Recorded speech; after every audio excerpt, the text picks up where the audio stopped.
Hello and welcome to the Destiny Community Podcast, episode number 97. It's a usual crew, except for Briar, who, this is what I understand. This is weird. Briar apparently has been investing into carrot futures and is prospecting future carrot land for his future endeavor. I don't know why. Honestly, I have no idea why he'd be interested in carrot futures, but it's what it is, guys. It's what it is. I mean, I respect the guy looking for another income for his family, and he's got to go out there and he's got to invest his money somewhere, right? No, he has to blow it all in Lamborghinis. That's what I'm saying. He's looking into something stable like carrot futures, and I mean, are those stable? So then he can buy all of our Lambos. I mean, I don't know much about the carrot economy. Yeah, maybe it's popping. It could be popping. Is it popping? Popular? It might be. Yeah, I mean, I hear that's where everybody is investing their Bitcoin. Oh yeah, in the carrots? Isn't Bitcoin going through some fluctuations as well? Yeah, that's why people are looking for a stable market, like carrot futures. So they're dumping it into carrots. It's the people that went into cabbage. Those that invested into cabbage, those are the short sellers. They were looking for something quick and easy. Short selling cabbage, huh? Interesting. Yeah. But the carrots are where it's at. Carrots are. Yeah. I like carrots. I think they're a tasty snack. I applaud Briar and his future. Briar can now give us free carrots. He could hook us up with bags of organic carrots. They better be organic. Yes. Swear to God. We don't accept it unless they are. Non-GMO organic carrots. Guys, there's a lot to talk about in Forsaken, isn't there? Oh my gosh. Not only did we have the combat stream, we had a trailer, and then we had the most girthy TWAB we have had. Juicy, girthy TWAB. It is a luscious, thick, bountiful, throbbing. Also, it's called a TWAB, apparently, by Cosmo. It is not a TWAB. It is not a TWAB. Isn't Cosmo from Texas? Hey y'all! You know what? I think it's a TWAB. I think it's a TWAB. y'all come back now. Going if you say TWAB. Cosmo's from it's a thick TWAB. It's a TWAB. That's why. He's from Texas. Yeah, I reckon thick TWAB. So we should. You can't do the twang if it's TWAB. It's got to be TWAB. Yeah, TWAB. Yeah. Oh man, we got so much freaking to talk about. I am so excited. We don't have a guest tonight. So I'm going to take this time to interview Tefty. Okay, cool. And ask him about what has he been doing this week? This week? Oh man, I played through Red Dead Redemption actually. Legitimately. Yeah, for sure. It was great. It was a great time. That game, honestly, we're going to get into a lot of Destiny tonight, so don't worry, guys. Yeah. But for sure. Just real quick, that game is a classic. It is basically 8 years old. Phenomenal. Yeah. I played, I did like a quick story run through of it, which was about like 12, maybe 14 hours or so. And it holds up. It's really surprising. Like the voice acting, the writing, it's tough to put it on the spectrum of games because it's not very often when a game like that comes out where it's like so well done. So that's what I was up to, Pope. I played through Red Dead. Watts, what'd you do? I went to Barnes and Noble. Barnes? They sell books? The actual physical? You went to an actual physical Barnes and Noble. Do you want to know something super secret about Barnes and Noble? They started in Seattle? No. It is a secret weeb store. They sell like things straight out of Japan. They have so much manga in there. It is the most busy aisle of any of the Barnes and Noble. You got to help me though, Watts. You said two words that I do not know. Japan. Weeb. No, I know that one. Manga. Weeb and manga. Barnes and Noble. Those are the two words. Barnes and Noble. Who are Barnes and why is he noble? Weebs is what's a weeb? People who are into Japanese stuff. Okay. Aren't they technically not Japanese also? Yes. Bam. That's an important qualifier for a weeb. They're like really super into Japan, but they're not from there. Yes. Exactly. Okay. Fair enough. And manga is like Japanese comic books, basically, would be the best way to explain it.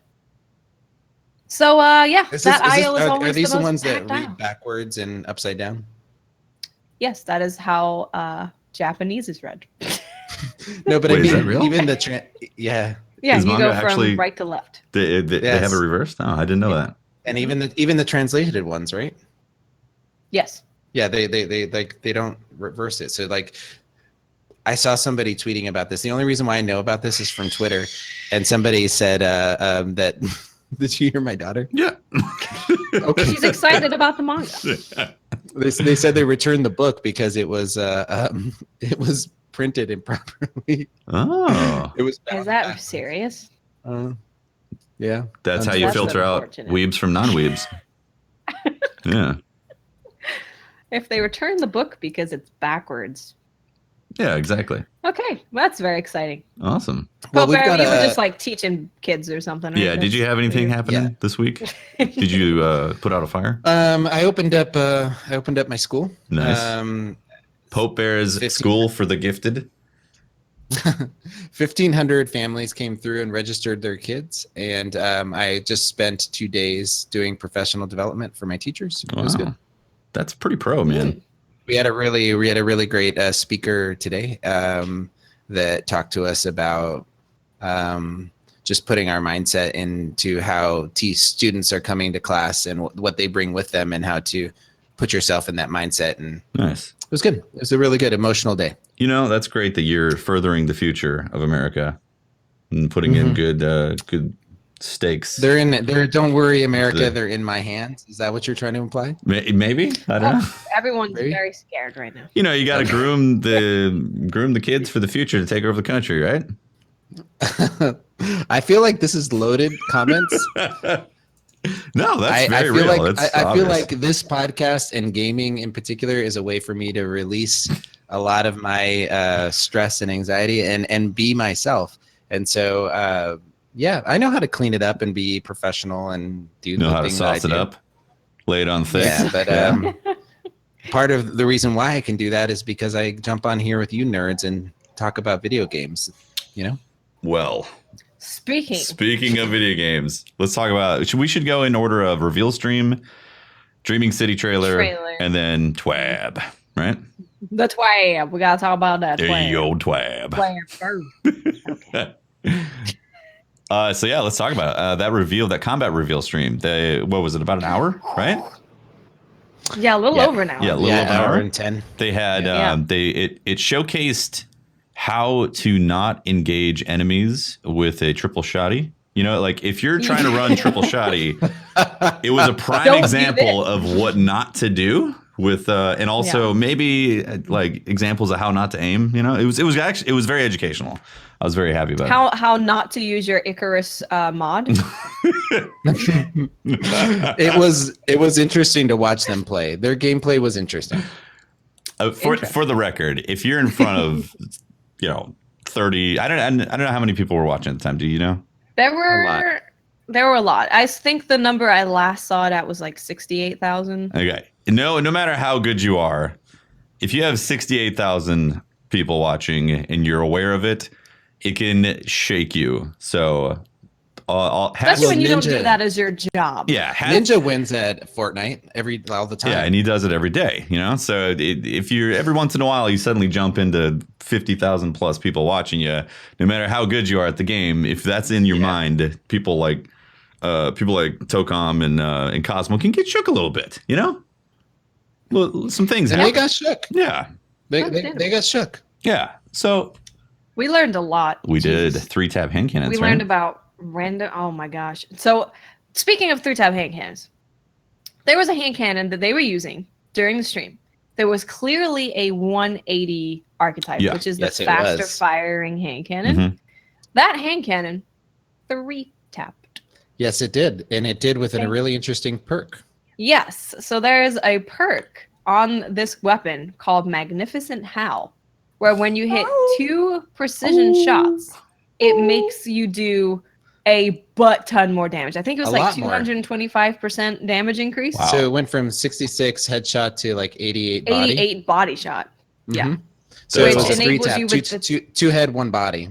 Yeah, with the fastest firing with hand a 180 cannon archetype. Yeah, you're already a fan of that archetype, Which- Watts, right? I love it. Yeah. So It's the much. last word archetype, isn't it? No, The fire rate. flat. It's not? nature of the beast. Nothing could ever compare to Last Word Pope. Don't ever say You're that right. again. All right, Jesus.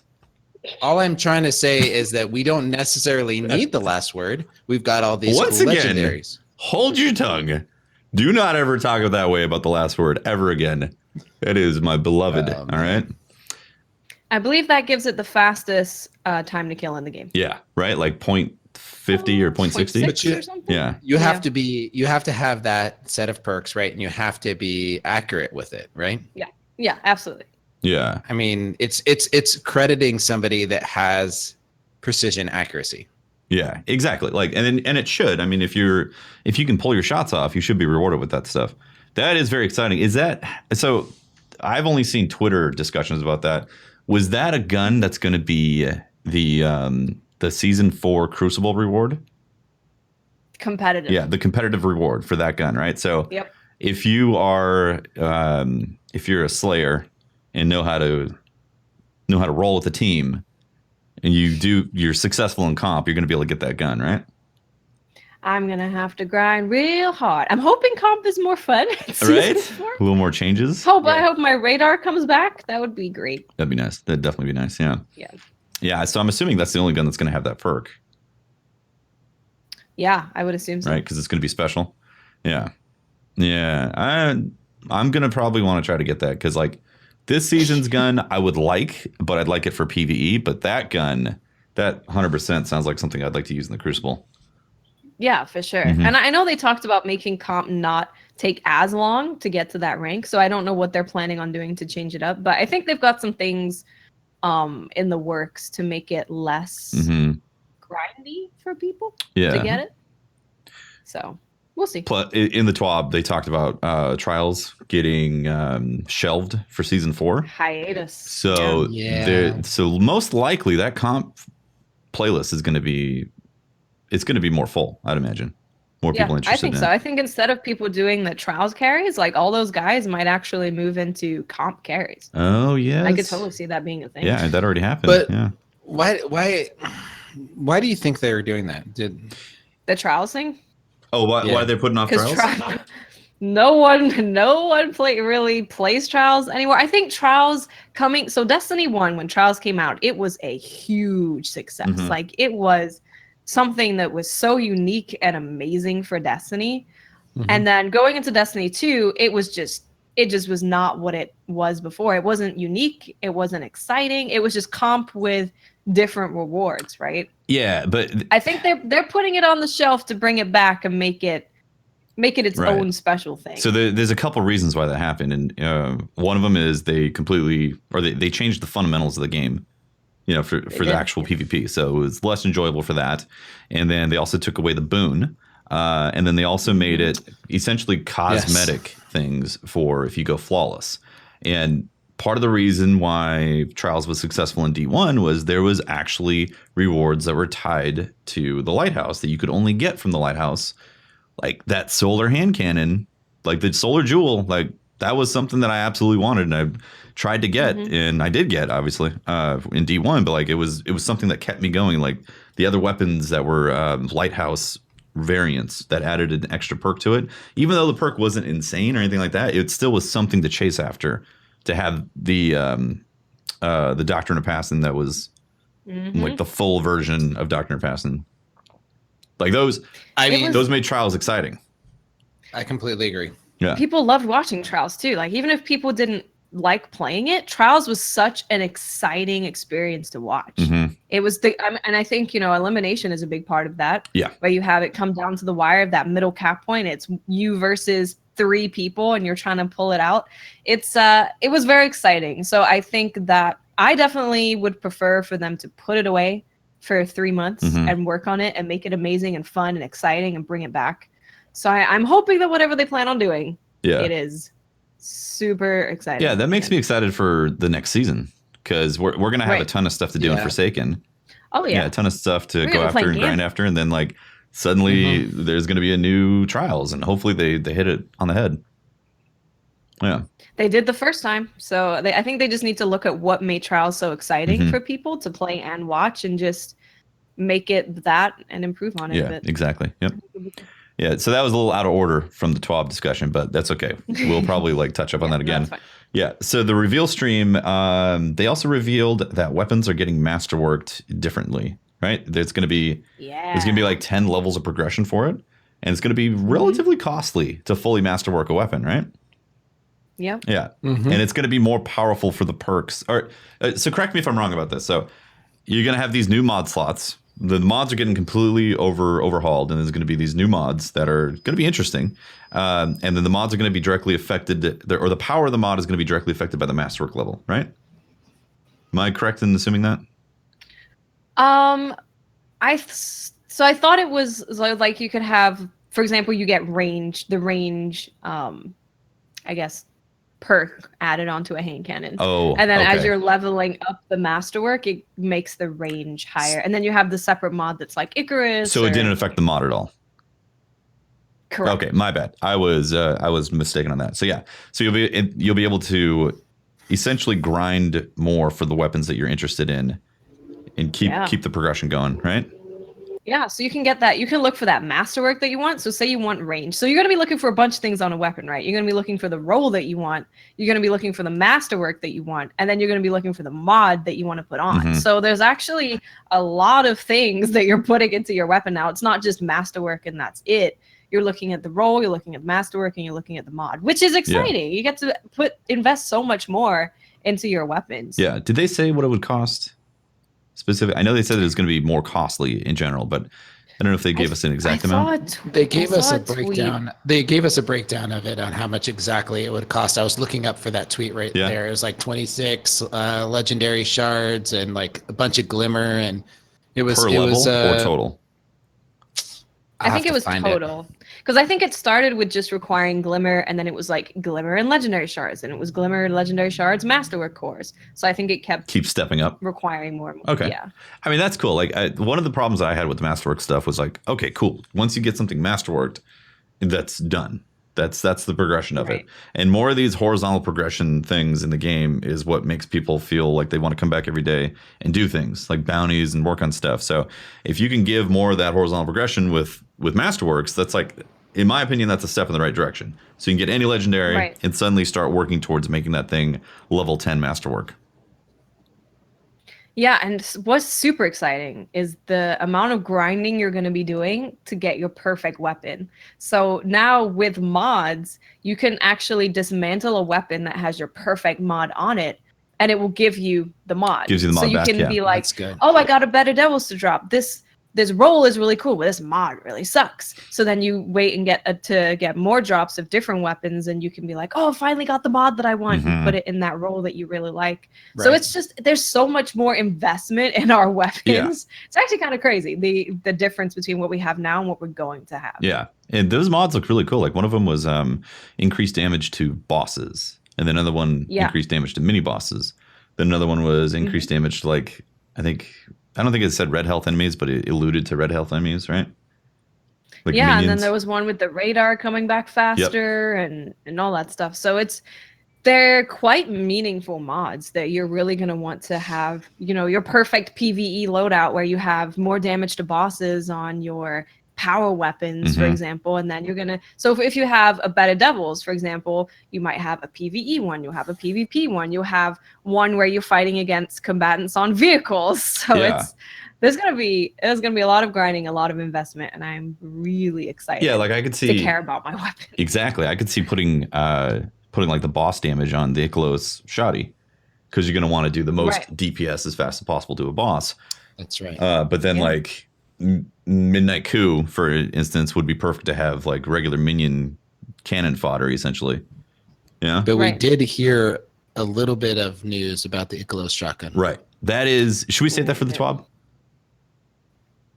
Let's save it for the TWAB. I think, okay. Yeah. Okay. Yeah, because let's leave that little secret so nobody ruin it for anybody in chat. We're going to talk about this in just a minute. I'm just trying to keep it as linear as possible. We already went down the tangent of trials. I think if we keep doing the tangents, let's not do that. We're going to Swiss cheese this thing really hard. Look at that. They're already ruining it. Yeah. So what else did they reveal on that stream? They Well, we got to see the new supers in action, Yes. which was fun. There's over 9 new supers. There's 9 new supers. Right. Honestly, I think the super that looked the most fun that they showed was the Hammer Titan. Yes. Just spinning around in a circle on people. This looks really fun, and jumping down and smashing this giant hammer onto people. That looked really, really fun. That super looks really fun. Honestly, the fact that you can chuck your hammer and then go repick it up. Yes. Like that has me 100% sold on that. Just that looks fun. Being able to do that. Did we get to see what I don't think I got to see an hammer actually hit somebody. Did you? I don't think so. No, we didn't. So, which leads me to believe some really important things. First of all, hopefully it's a skill-based thing. That there's it's a considerable amount of damage, and you, like a throwing knife should be, you throw it and you hit somebody and it causes some good damage. Yeah. Right. I was waiting for it. I was like, come on, hit somebody. Hey man, stream pressure, right? But you can go back and pick up your hammer. Yeah, that's what's really cool. Back if you right, like that. I like those aspects of builds. To also just the fact that you get to pull out one of those hammers and chuck it. Like that is really cool. It is. I want to know if you hit somebody, it causes damage or kills them. Right? I don't think it's one hit kill. You can kill. walk. Well, say somebody's weakened. Okay. And you got a kill or whatever.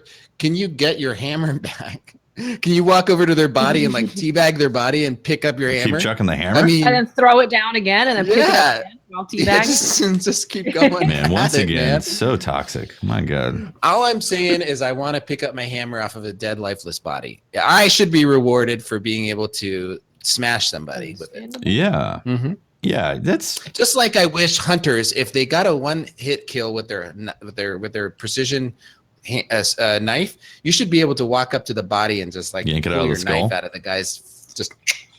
I think they'd have to change the rating of the game for that. Right? But I'd like that. I would definitely like that. We got to see a lot of the Wish Ender exotic bow in action. Yep. The one that can see through walls. So we really got to see what that looks like when you're using it in a game. What you think? What did you think about it, Watts? Yeah. Was it? Is it? Crazy. What's your opinion on it from a competitive standpoint? It seems pretty strong. To be able to see exactly when someone's going to poke around the corner seems pretty good. Because even if you're not using it to shoot them with, you can give so much information to your team. You can be like, okay, they're about to come around the corner. Here they come. 3, 2, 1. Yeah. I don't know. Could it encourage people to just sit there laning with a Wish Ender? Yeah. Right? Yeah, because you can see people coming around the corner. The good thing is that it does take 2 shots to kill someone. It will take a headshot and a body shot. So you can't just like lane and then one-shot someone as they come around the corner. Yeah, that'd be disgusting. Although I guess if you had a full team in trials with Wish Ender. Oh boy, team shotting with Wish Ender. Oh my gosh. The new meta, wish ending wishes, ending trials, wish ending. I think that it is a cool bow though. Yeah, I think it looks really cool. Yeah. I think it's balanced over the fact that you can't just, like you said, you can't just easily get one-hit kills with it. There is that, like, is it one to the head, one to the body? Do you know? Yeah. It is. Okay. Yeah. That's pretty powerful. That's pretty powerful, yeah. I just don't know if that would really... You do have to play really slow with it. Exactly. Because you have to draw it all the way back to see through the wall. So if you have someone running a bow aggressively, for example, you could hit them one shot with the bow, switch to a hand cannon, shoot them, they're dead. Right. So they would have to play very slow. And I think that the way that Destiny's PvP is going is they're trying to make it go faster and kill faster. So you might be at a disadvantage if you're standing there pulling it all the way back, trying to see through a wall. Yeah. Like, I think you can probably play around it. Like, I feel like that bow would be really powerful in this meta right now.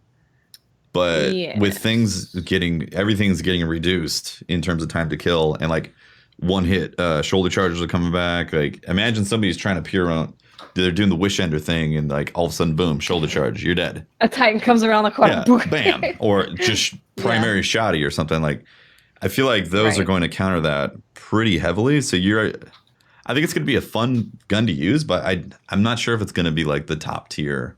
Like that's you know, like broken. oh my I God, feel Wish like if Ender you're again. using that- Everything in Crucible is constantly Wish Ender. You know, like I don't really think that's going to happen. No, but if you have a teammate that is using that in a piece of armor that allows them to still see the radar when scoped, they can be effective as an anchor in a squad, True. right? True. Anchoring a flank, anchoring, like making sure that you can know if a team is pushing and still stay within relative comfort cover. Mm-hmm. So I don't. To me, I like that they're giving bows a powerful use up Powerful front. perk, yeah. Well, if there's going to be a hand cannon that can 3-tap with the 180 archetype, like there's going to be options that are going to be hard to like want to choose between those. You know, it's going to force you into a certain role. Yeah, and I like that you have to commit or build a style and want to play it.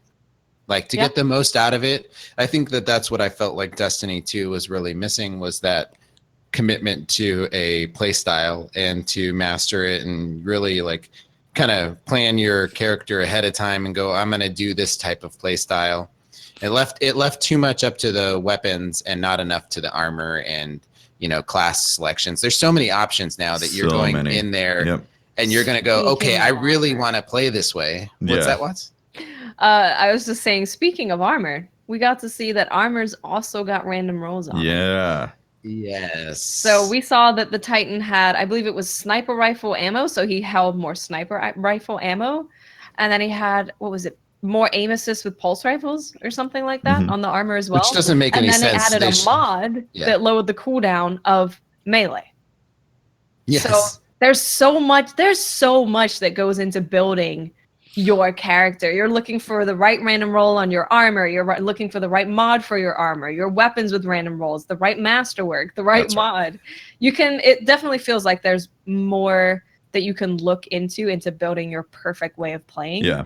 Which that was very exciting. Yeah. Also like stacking mods for super. Like they talked about how you can do builds specifically to get your super back as quick as possible. Do the melee build. I mean, the Pope, how do you feel about Titans having one hit kill shoulder charge coming back, man? Oh man, I can't tell you how happy I am. Okay, that's enough. That's good. All right, moving on. I feel like no. I need to explain this. I bet you do. You Titan. I feel like it pissed me off when a warlock in leather in a dinner gown. Warlock in leather.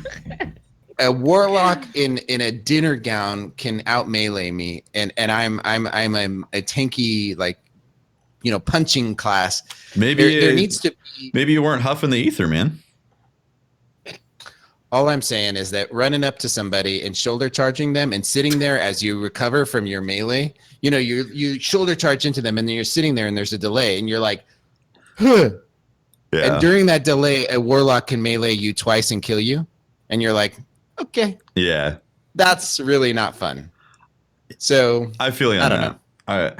I will say, like, its shoulder charges have just felt like you don't want to use it because it's a mobility type of thing. You put yourself in this really bad situation where you go in there, you melee, have this long animation, and you come out and you're like, oh, okay, I'm dead. It's really one that you know you're going to use and end up dying on for the most part. Yeah. And so I don't know. I'm excited that you can build a class of a Titan that rushes his butt in there and knows he can get a kill if he connects it. If he or she connects it on the first melee and kills them, they can recover and get to a secondary weapon, and it will give you an opportunity to do one of those Titan hero moments, you know? And that's what this game needs. Yeah, totally. I like the build options is what's interesting. That's what made the exotic retooling for the armor suddenly exciting when they started doing that stuff. And suddenly the Doomfang pauldrons were like, oh my God, you can have this thing forever as long as you get hits with the shield as a sentinel. Like, those type of builds are extremely fun. And I'm pretty sure there's a build where you can have, you can constantly have your shoulder charge if you get a kill with it, right? With Skull Fort. Yeah, right? Skull Fort, yeah. So there will be a build for people to run around constantly getting shoulder charge kills. See, this is the thing though. It is tied to a cooldown. So if you want to go all in on shoulder charge, then you're probably going to have mods for your melee and you're going to wear skull for it. So you really have to go all in on that. I like that. I love that. I like that too. If someone wants to put that much into doing that, then, you know. But I'm going to throw this out there, and I can't believe I'm actually saying this, Watts. But if Titans get one-hit shoulder charge back, we better be hearing about some wombo comboing. Have you seen the new Hunter smoke with Night Stalker? I haven't seen it in action. Does a lot of damage. Yeah, I think there was a point during the live stream where if you looked really carefully, their smoke does a lot of damage. Okay, I don't know what it does exactly, but give Titans some lethality with their play style. Give Warlocks, give Hunters. There should be lethality within every aspect of the play style, and being able to mix and match it. I'm asking them to throw that caution to the wind and let's figure it out. Let's figure it out together. Like give people the opportunity to play and create these fantastic classes. I do want to see, as much as shade stepping, snakes in the grass, hunters, BA hunters bugged me. BA hunters. As much as they bugged me in previous forms of Destiny, I think we're at a point where we just gotta have something special that every class has that's lethal. Yeah. Well, I mean, they're shifting it towards faster gameplay, lowering the time to kill. That stuff can come back. They talked about it, how like if they're going to change the time to kill, then everything has to be looked at. So the activation times, like they talked about, Tether is going to be activating much quicker. Apparently, like there's no kind of like running past the tether or anything like that. It's going to activate, which is good. It's going to do the thing that it's supposed to do. Exactly. Right? It really needs it. It's such a letdown when you're in the middle of Crucible and you're like, well, I'm just going to tether around the corner, and then they just fly by and then hit you with a boot cannon or some crap. Get their full combo off while they're tethered. Yeah, exactly. Or the death. It's a death null. Like, I mean, literally, as you're doing the animation of tethering, and the delay, they have time to shoot you. You get and gunned down so easily. Yeah, it's pretty much you're gonna die. You know. Yep. The other thing, and I've had people. Okay, go ahead. I was going to say that the other thing is Golden Gun's getting an extra 2 seconds to its 2 seconds. Yeah. Is it enough? And throwing knife is having its damage increased. Yes. Is it enough? Is 2 seconds? 2 seconds technically is like 25% extra time on top of what it already is. So 10 seconds it's better for sure than 8 seconds. 8 seconds is such a letdown. You pop it, and if the other enemies know that you popped it, they can easily run. So, just hide. Yeah. It is so easy to be like, there's a golden gun around the corner. Let's go hide for 8 seconds. There better be a balance in that. Warlocks get their Titans and Warlocks get their supers longer in some respects by the kills they get during their super. Yeah, by cheating essentially. Yeah. By being they lethal just cheat, and getting kills. They add to their super, and sure, that's why people like to abuse it, because it's broken. Okay, well, if we gave Hunters a similar type advantage, whereas each kill adds a second or something. Gun. Yeah, to a golden gun. I'd like that helmet. Yeah, I mean, think about it. Make it a mod, or like, you know, something, or not a mod. I'm sorry. Sounds like an armor piece. It sounds like an exotic perk, honestly. Getting kills with golden gun extends it. What if, you know, it'd be amazing. This is just like conjecture. It's never going to happen. But what if they made it where if you got 3 kills within a span of a second, it added another shot to your golden gun that lasted forever. That you could last until you shot it. Just one shot that you could run around the whole time. I just better feel like tell Holtz this real quick, since he's working it. You know, maybe you can tell the right person. Yeah, he's probably there right now. Hey, Patrick, please. We'll text him. Slip this in before it ships. Yeah, that'd be pretty nice. It's great to see this stuff getting shifted. Like, it feels like we're gonna have such a different game in September. Oh, it's so different. God, it is insane. From all of this information that we've gotten, I'm just like, this is the game I have wanted for so long. And it feels like I'm actually getting that. Yeah. From reading the TWAB, from reading this, it's Watts, put yourself in this position. Yes. You have a ton of friends who have left and played other games. Yes. What do you tell them to let them know to return? What do you tap hand cannons? Okay. That's it. That's it. Tefty, They're back what do you tell them? immediately. Random rolls. 9 new supers. That's what I would. Actually, so those. I feel like an entire end game destination Yes. is pretty enticing. If you've played Destiny in the past, you know it's about loot, or at least originally was about loot, and it feels like something that's an end game destination is a huge selling point. Gambit. Yeah, Gambit's a good one too. There's so many things, man.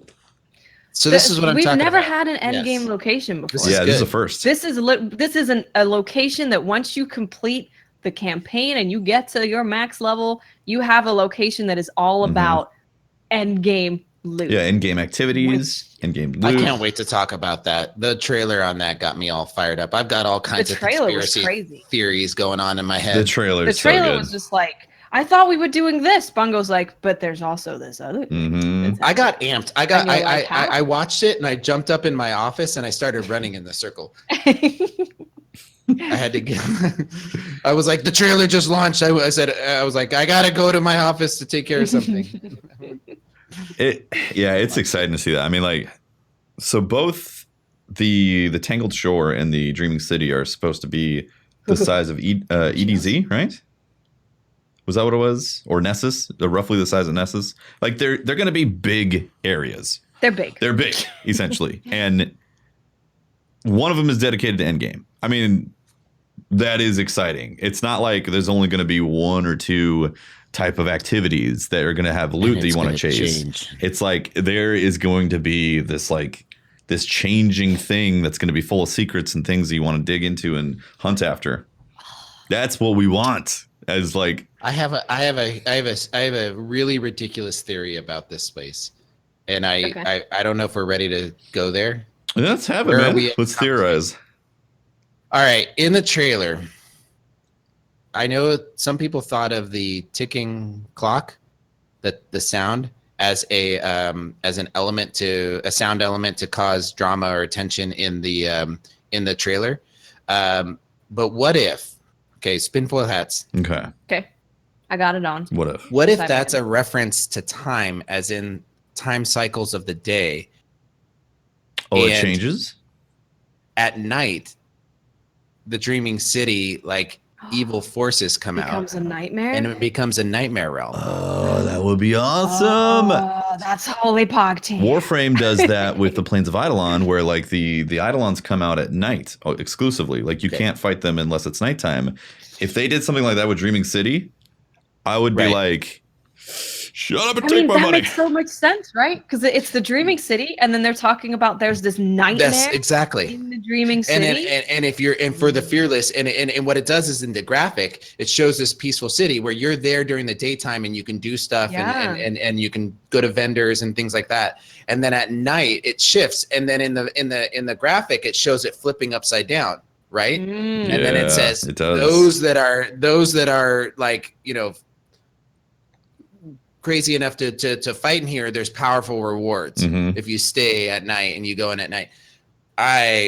That concept, that idea is just, man, that would be super cool. Because like I said, the Plains of Eidolon is excellent space with the daytime and the nighttime cycle, and also those cycles usually are like an hour or 2 hours long. So it's not like related to your actual time zone. The time of day, it's that would game be time. bad. Yeah, that's not what I'm talking that would be a bad experience right there. But like, if every hour to 2 hours I'm in Australia. shifts, Well, it's never nighttime here. Yeah, exactly. I just like the idea of the environment changing, and what if we could at different times do different types of activities depending on what is going on. And that public space that was previously just for, you know, talking to vendors and whatever now becomes a combat space. And what if in the future that combat space then gets utilized for what we were talking about for faction wars, where then you can then shoot. It becomes a PvPV PvPE? PE space. That'd be nuts. Where all of a sudden then you're able to fight for your faction against others. I'm just throwing. I don't this think kinda that's going to crazy happen. stuff out. But the All right, whole I'm paradigm having shift- my spinfoil hat at. the whole I paradigm got it shift on. of flipping and suddenly like the different things come out at night like that. I mean, because Yeah. again, it's an end game destination. They don't have to worry about Right. some Yeah. level 10 coming through, like suddenly Right. getting ransacked by the nightmare ghouls that come out. Like it can be its own thing. And when it's nighttime, that's when the best rewards, also the hardest activities show up. That Yeah. would be so cool. Oh, I'm going to be disappointed if it's not it, man. But I even watched it and I Forsaken was is so just excited. looking. Forsaken is looking insane. It's Just looking. I just look at the combat tree and I'm like, wow, this looks really, really fun. Mhm. PvP looks fun. There's so much you can do. The random rolls on all the stuff and the mods, so cool. Then I see the trailer and I'm like, are we full on in trailer mode right now? I think we're We in are. trailer mode. Yeah. We Okay, just- Yeah. okay. Because initially, Bungie's like, oh yeah, so there's Uldren and there's the Barons, and that's what you're Yes. doing. And then you see this trailer, and there's Taken Queen Witches, and you're like, Yes. what do you mean? I thought Mhm. I was just fighting Uldren and the bad Baron guys. Now But I'm the witches facing, are like, something. the witches are They're a thing. taken. They're a thing. They're taken, and they're the queen's emissaries. Yes. Yeah. The queen's. And they've been siphoning Taken energy. Yep. That's right. So they've become like part Taken. They're takenized. Yeah. Part of them has been taken. Yeah. They said And the well. Okay. They said that the Dreaming City is like an exclusive place that's, people don't get access to this. And the only time they were supposed to return is when things are like put to rest or right. Things are perfect. Yeah. Yeah. And it's apparently things are not getting perfect. And suddenly we're in there now in this place that is a highly exclusive Awoken City. Okay. That is so cool.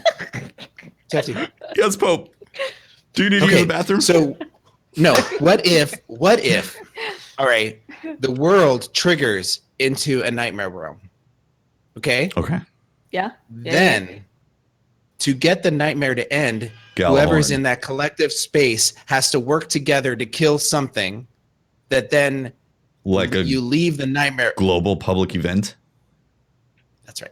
You mean? Oh, yeah. That'd be pretty cool. Yes, that would. So be I'm really cool. thinking there's some way of activating the nightmare realm or something like that, or ending the nightmare realm and switching it back, and you can work together to do that. Yeah. Yeah, I don't know. There's all kinds of possibilities. I have a theory. Okay. A new theory. Go. So the raid, right? Mhm. Yeah. What if Apparently it's in the there's not center. actually a release date for the raid? Oh, you have to find But it. we have to do Oh, something Okay. to trigger the opening of the door Oh, to the that'd be raid. I'm nuts. ready. I'm ready. Wouldn't Like that be it could be available day one, but like we It don't could know. be, but we don't figure out how to open it. Right. That'd be nuts. We got to do something as a collective community in like the nightmare realm to unlock it somehow. Wouldn't that be crazy? Like, what if they did have community? Well, okay, so they talked about how things are going to change in the Dreaming City. Yeah. How like our Yeah. actions are actually going to make things change, also That's in the right. raid and all that. What if That's right. What if they do like double down on that stuff where they're taking the technology that they made for the faction rallies to keep track of those packages and all that, and it's something along those lines where it's a community effort to move the needle enough to where the place shifts towards a certain, like, let's call it polarity of the Dreaming City. That would be, I mean, that would be cool on a social level, also cool as on a gaming level. Be like, all right, it's active. The community has pushed it over. It's time now to do these things. And the well, guys, the freaking well. The well. Yes. The well The well. is like the escalation protocol of the Dreaming City. Mhm. It's so instead of it being like Archon's Forge or Court of Oryx where you just walk in and there's other people doing it, it's a specific zone that you can load into, and everyone there is there specifically to Right. do this well thing. And you can take 6 people in there. 6 people patrols. Hallelujah. Yeah, thank goodness, right? Oh my gosh. There's so much to do just in the Dreaming City. The Yeah. raid is in there. You've got public events. You've got the well thing. And you don't get access until you finish the campaign. Yeah. It kind of makes me like sad for the Tangled Shore. I feel like the Tangled Shore is going to get blown through, and then we're going to be like, "Bye, Tangled Shore." Is the Tangled Shore Maybe. going to be the new farm? Oh, It could that's be. sad. I hope not. It hurts. I hurts. hope they connected with things. Like this is one of Okay. my criticisms for Bungie over the past 3 years, or whatever, of the game, is that they have these beautiful spaces that they don't reutilize in content. Like sometimes they'll throw in a thing here and there, but like they have, like, I want to go back to Nessus for things. Like I want that. I want things to change. I want the public events to change. So like Tangled Shore, I don't want the Tangled Shore just to become that place that I pass through to get to the Dreaming City. Like I want things to evolve as well in those areas.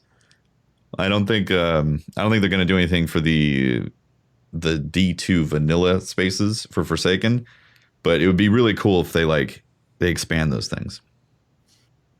Yeah, Arcology. So Arcology was like such a cool place in Titan. It was super cool that we just passed through. That's true.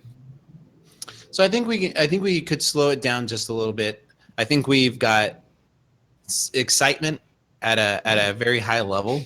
I'm very excited. But if you're a new player or if you're someone that's not experienced in Destiny and you're seeing this stuff, you don't understand what we've been through.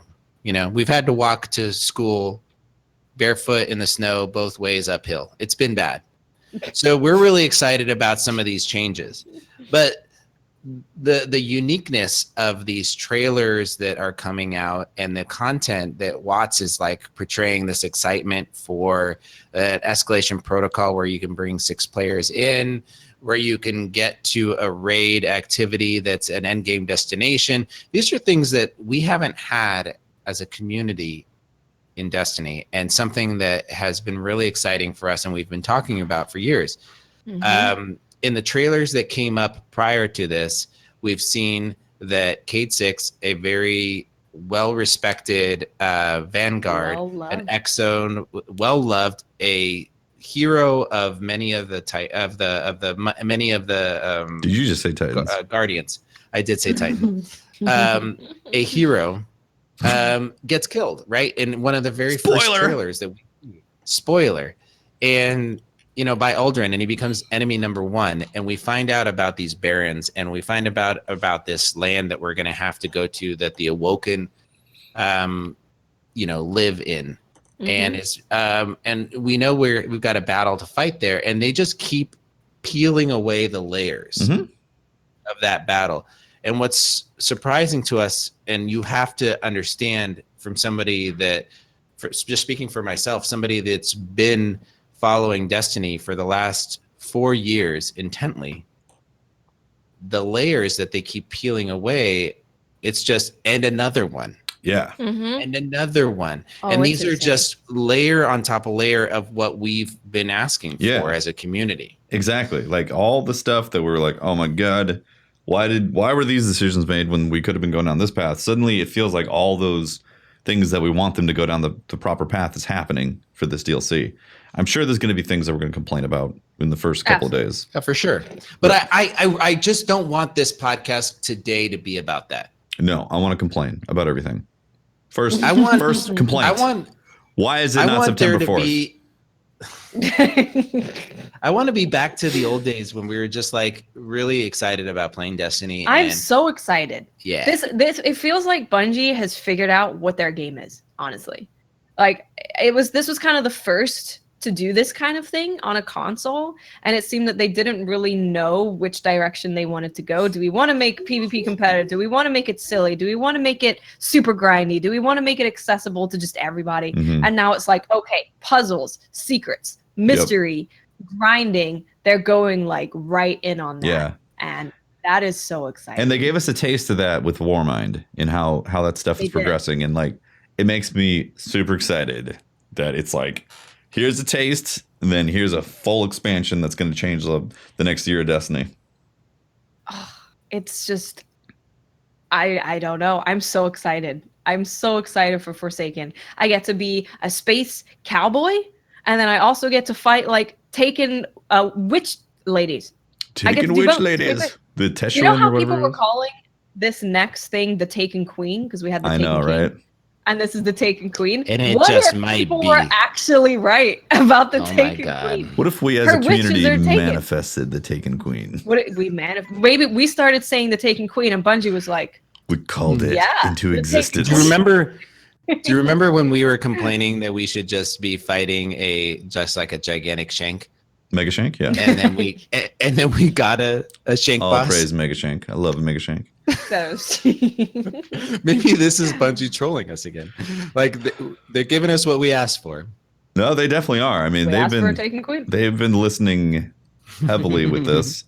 And I'm excited that they've outlined essentially a year of content. Like it's starting with Forsaken. Yeah. They're giving us a huge amount of stuff to explore and get excited about for end game activities. And then it seems like they're going to keep it going. I hope they're not just like bite-sized 1 week experiences with the year pass. Mm-hmm. Otherwise, Reddit, complaints. I hope that I hope it really keeps it going with each phase, each season changes quite a bit for things to chase after. And I completely understand that there is a lot of people in the community, rightfully so, that feel that they don't want to ride that hype train, mm-hmm. right? Yeah. They feel like it's been one disappointment after another, and they're going to guard themselves for whatever reason. And I totally respect that. I respect that, especially if you put this much time and energy and love into a game and it disappoints you, that can be tough. And I fully respect that. Yeah.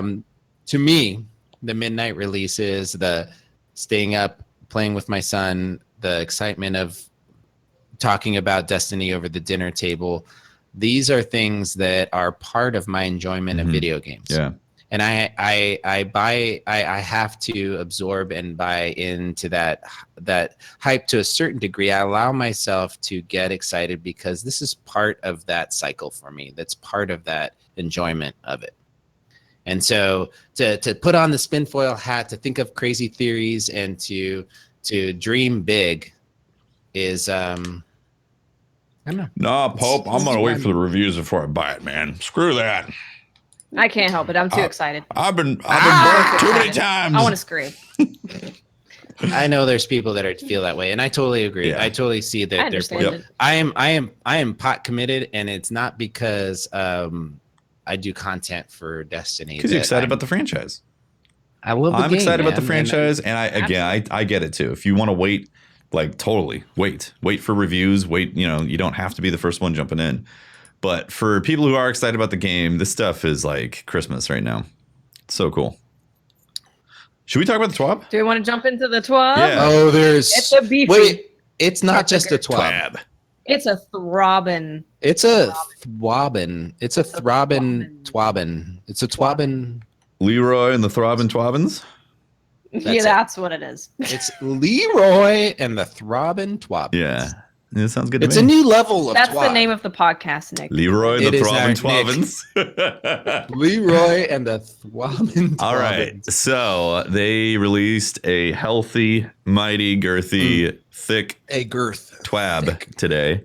Let's see. They talked about the stream, and we talked about that. And then weapon. Yeah. So what they did confirm that your weapons, whatever flavor that they are, arc, solar, void, that's going to follow through and make them permanently that way once the 28th, August 28th hits. So if you have a Monononon, if you have a Vacuna SR4, if you have like a Kibu, any of those energy variants, whatever flavor they are on the 28th, they get permanently locked into solar, void, or arc, depending on that. So right now, if you do, with a few exceptions, and I'll explain that. Yep. If you do want to make sure you have types of those, you might want to save some Mononons, some like I have 3 Darkest Befores. I really like the Darkest Before, so I'm going to have each one of those flavored out just to have it. Yes. Even though they're probably going to be better weapons in Forsaken, but it's going to be like a collector at that point. I mean, if we had an opportunity to bring over some of the Destiny 1 or Destiny guns, I mean, this is a nod to us asking for that. Exactly. Right? Yep.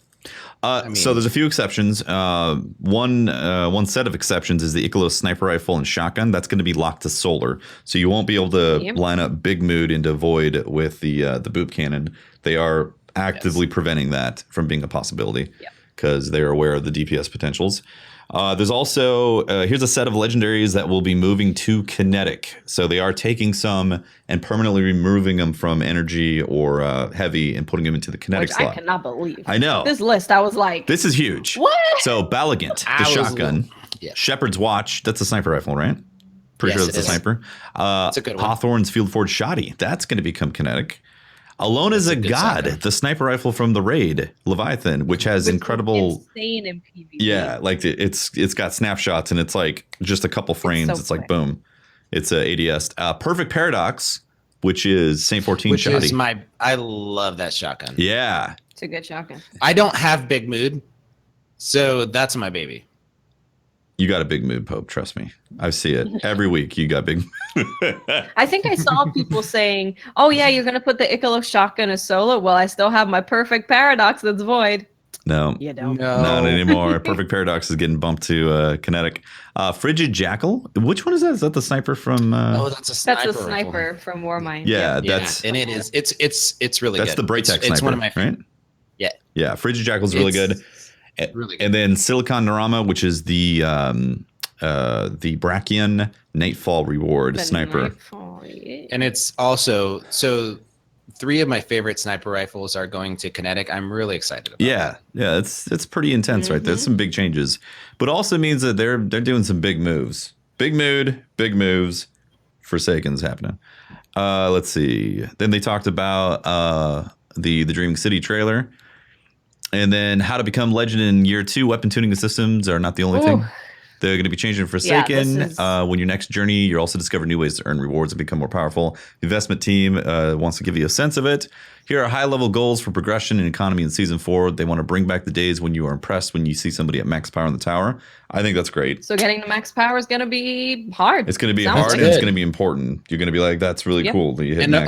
the only thing that I'm asking for the power level from a is just, from the person that doesn't get to play as much, is that I have a clear path to that power level. Yes. That I know how to achieve it so that I can plan my life. Yeah. I think they are going to be doing that, actually. They're making it more clear. Yeah, it sounds like they're doubling, maybe triple downing on lots of different pathways that are various difficulties to be able to get there. Yeah, I don't mind spending 3 times as much time as it would take you to rank up. Sure. Tefty. I just want to make sure that that it's achievable. Yeah. Yeah. The experience of leveling and then powering up should be meaningful, which is great. It's one of the biggest issues with D2 was that once you hit max light, it was like, okay, things just feel the same. Yeah. Prestige Nightfall was a little different. The Prestige raid felt a little different, but none of those things really gave unique rewards that we were interested in unless you were into cosmetics. Players should have a sense of discovery when earning rewards from different activities. So not just the same stuff over and over from different activities, right? You see it and you're like, oh, I it didn't know this was a should thing. make sense that thing is on that planet or that. Right. Yeah, exactly. Like that's one of the things, like the raid does that. You see raid gear, like clearly that's from the raid. But then the only other thing that's introduced that was the escalation protocol. If you saw the Icalo gear, you're like, oh, you got that from escalation protocol. So it seems like they're moving more towards that direction. When players accomplish something difficult, the reward should be special or unique. I like that. Yeah. I like that a lot. I'm going to go with a don't agree. I'm just kidding. I am not doing any devil's advocate stuff tonight. I'm going to say I want things to feel bland and generous through all the activities. Okay. Not all the sources of power in a week should be apparent to the director. So there's going to be things that can be discovered throughout the activities that are going to be sources of power. I love that. Yeah. Right. And here's something that we kind of talked about. And I know this is maybe not the best example of it, but you could jump on the director and know where the squid face is, Yeah. Mhm. Old Zur. Yeah. Good old Zur, you just know exactly where he is. He's right there on the map, and he's the agent of the night. What's the point? I mean, the community should discover this stuff and be able to Exactly. Absolutely. Okay, acquisition of power activity. Let's see. In year 1, an activity such as the raid would have an absolute power range. Rewards grant only a small difference. In Forsaken, we are scaling the power production of all content by the difficulty of the content. If you manage to beat the raid while 40 power under the recommended level, you should expect to receive more potent rewards.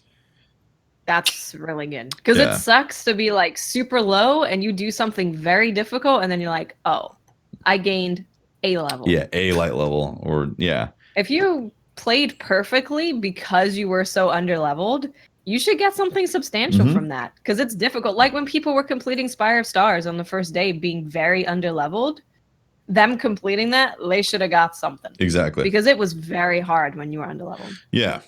Yeah. When players earn more powerful rewards, these items should never scale down to where they do not give an increase in power. So if you're hunting power and you do a powerful or a tough activity, you're going to be guaranteed an increase.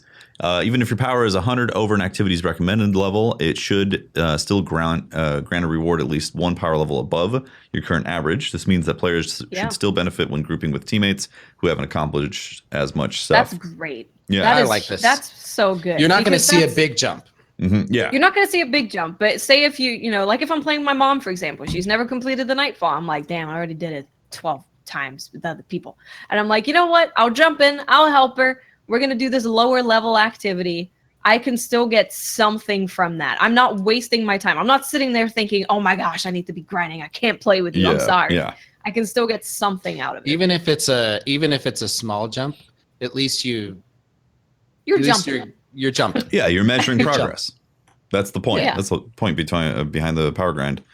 They also created new sources of power for powerful rewards that refresh on a different cadence than the weekly reset. The goal is to provide more to do for the players who want to have a variety of activities. That said, not every reward you will find will be in the wild will be a powerful upgrade. We don't want to spoil the entire journey at max power, so we'll be leaving it in your hands of the players to discover the best way to reach endgame and beyond when Forsaken is released. And a final. It sounds like we're getting like weekly reset stuff that will give us powerful stuff, then daily stuff, and then bounties. And it seems like we're gonna have lots of different things that we can do to try and hunt just a little bump. Didn't they say something was going to be on like a 4-day cycle too? 4 days. Yeah, I was just about to ask that. Mm-hmm. So I wonder. There's probably. I feel like there is like going to be those 3 tiers you're talking about, Watts. That's going to be like that. That everything's going to be kind of on its own clock. Yeah. Right. So there's the big milestone ideas that are going to be on the weekly resets. Mm-hmm. Yeah. And then there's going to be these more, cycled events that are 4-day and then maybe 1 or 2 day cycled events. Yeah. I like that idea. They're keeping you basically. It's like when we were at the summit, right? They were like, we want you to feel like you cannot play any other game besides Destiny. They didn't want to do that initially, and now they're like, screw it. Yeah. We're gonna make it to where you want to log in every day. You're gonna be like, damn, I have to get in there. For me, this daily thing. if I got an hour. Yesterday I asked on Twitter. I was like, I got an hour to play Destiny, and I was just doing it for shits and giggles. I wanted to hear what people responded. I have 1 hour to play. And the predominant response was, well, you could go hang around in the tower and, delete shaders. Right? That's true. So if you got an hour of time to do you should have a activity that you can go towards that will show progression to something. If you have 2 hours, if you have 3 hours, they should be scaling these activities to engage you at different levels. Yeah. Definitely. Yeah, exactly. Yeah. And it seems like they really learned a lot of the lessons of how D2 launch was, and that there needs to be a lot of options for players. Things for people who can only have an hour, and things for people who would like to have it be a hobby. Like there's nothing wrong with both, right? And absolutely. And Tefty, I'm going to tell you right now, a good example is how they're treating the event right now. Mm-hmm. Solstice of Heroes. Solstice of Heroes. I had that hour, right? So I jumped in and I did one of the missions, right? I went to one of the missions, and then I played a game of PvP, and that was my hour. But I knew I could make progression on. I'm still on blue armor levels. Yeah. Right. I haven't done anything legendary, but I'm slowly ticking it away. Mm-hmm. And I know that I've got 4 more missions to play over the next 4 days. Yeah. And then it's just comforting as a player who doesn't get to play a lot to know, but then I'm still excited for all my friends that have legendary gear and are off doing this other stuff, and it's still exciting for me. It doesn't take away from my excitement to see them getting that stuff faster. Yeah, it's exciting. Let's see. As a final note on power, we've heard a lot of feedback concerning exotics. To make these rewards feel more power or more useful, whenever you receive an exotic in Forsaken, it will always be at or above your Guardian's power. So exotics will always equal close to power gains. This will help you get excited about exotics dropping, right? Especially if getting power is more difficult. You should always see an exotic and be like, yes, even if it's a duplicate, because it's going to be a bump. So that's good. Yeah. That's how it was in D2 on launch too. I mean, I was excited to see an exotic because that was your gateway to getting higher. Did they give us any information about exotics are still going to be fixed, right? Fixed what? Rolls on them? Fixed? Yes, fixed rolls. Everything? Yes. 100%. Exotics will always be fixed. Exotics are curated, powerful weapons and armor. That's right. Yep. And so are we going to have any flexibility in them? No. Your flexibility is the ornament.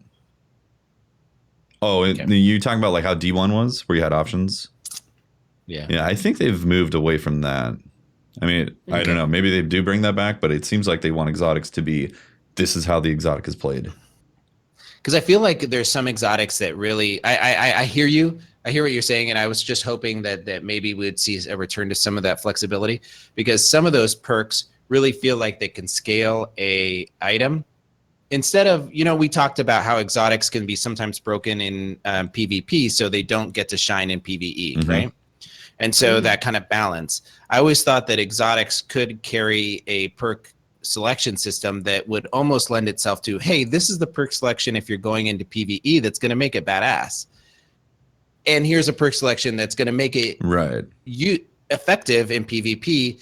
And then you could toggle off of that once you receive that perk. But right now it just feels like an exotic is either PvE or PvP. Yeah. And I was hoping that we would have some flexibility in that. Seems like they moved away from that from D1 to D2. Did. And I think they've consciously continued that. But yeah, there's some flexibility within like the damage type that you give from like some of the guns. But I saw them trending that towards, like Borealis and the Hardlight and being able to select some damage types. I was hoping that they would be starting to reimagine the exotics in that way. That's all. Yeah. Yeah, I don't think so. I think that goal right there is through random rolls and loot to chase after, which I'm excited for that stuff to come back. Moving on, milestones. Milestone tray has been revamped in Forsaken. Will now specifically show the most important non-repeatable quests for every player of Destiny 2. The campaign quests are a good example of this. Meanwhile, our world quests for destinations will be now live in the pursuit section of your character. So they're moving that stuff, the world quest, to that. Many milestones. Actually, I guess that's how they had it already, right? Meanwhile, our world quests for destinations. I think so. They're putting. So right now everything is on that left side, right? Like it's your a big, Crucible, your Nightfall, like your story missions, all that stuff. Whereas in Forsaken, they're putting the campaign quest there, and then there's actually a picture later on where it shows in the Crucible, and they're hovered over quick play. And it says, oh, low intensity, fight for valor. But then it also says challenges weekly, complete Crucible matches. And then it says, once you complete 5, you get powerful gear. So I think they're freeing up this space. And you can actually hover over the activities that you're going into to see, okay, so what can I actually do to get powerful gear this time around? Which is really cool, because then as you're just playing, as you go to select something, you're like, oh, cool, I haven't completed this yet. You can see what you can do out of there, which, it makes way more sense to be like, oh, on this planet, I could be doing this stuff. The menu,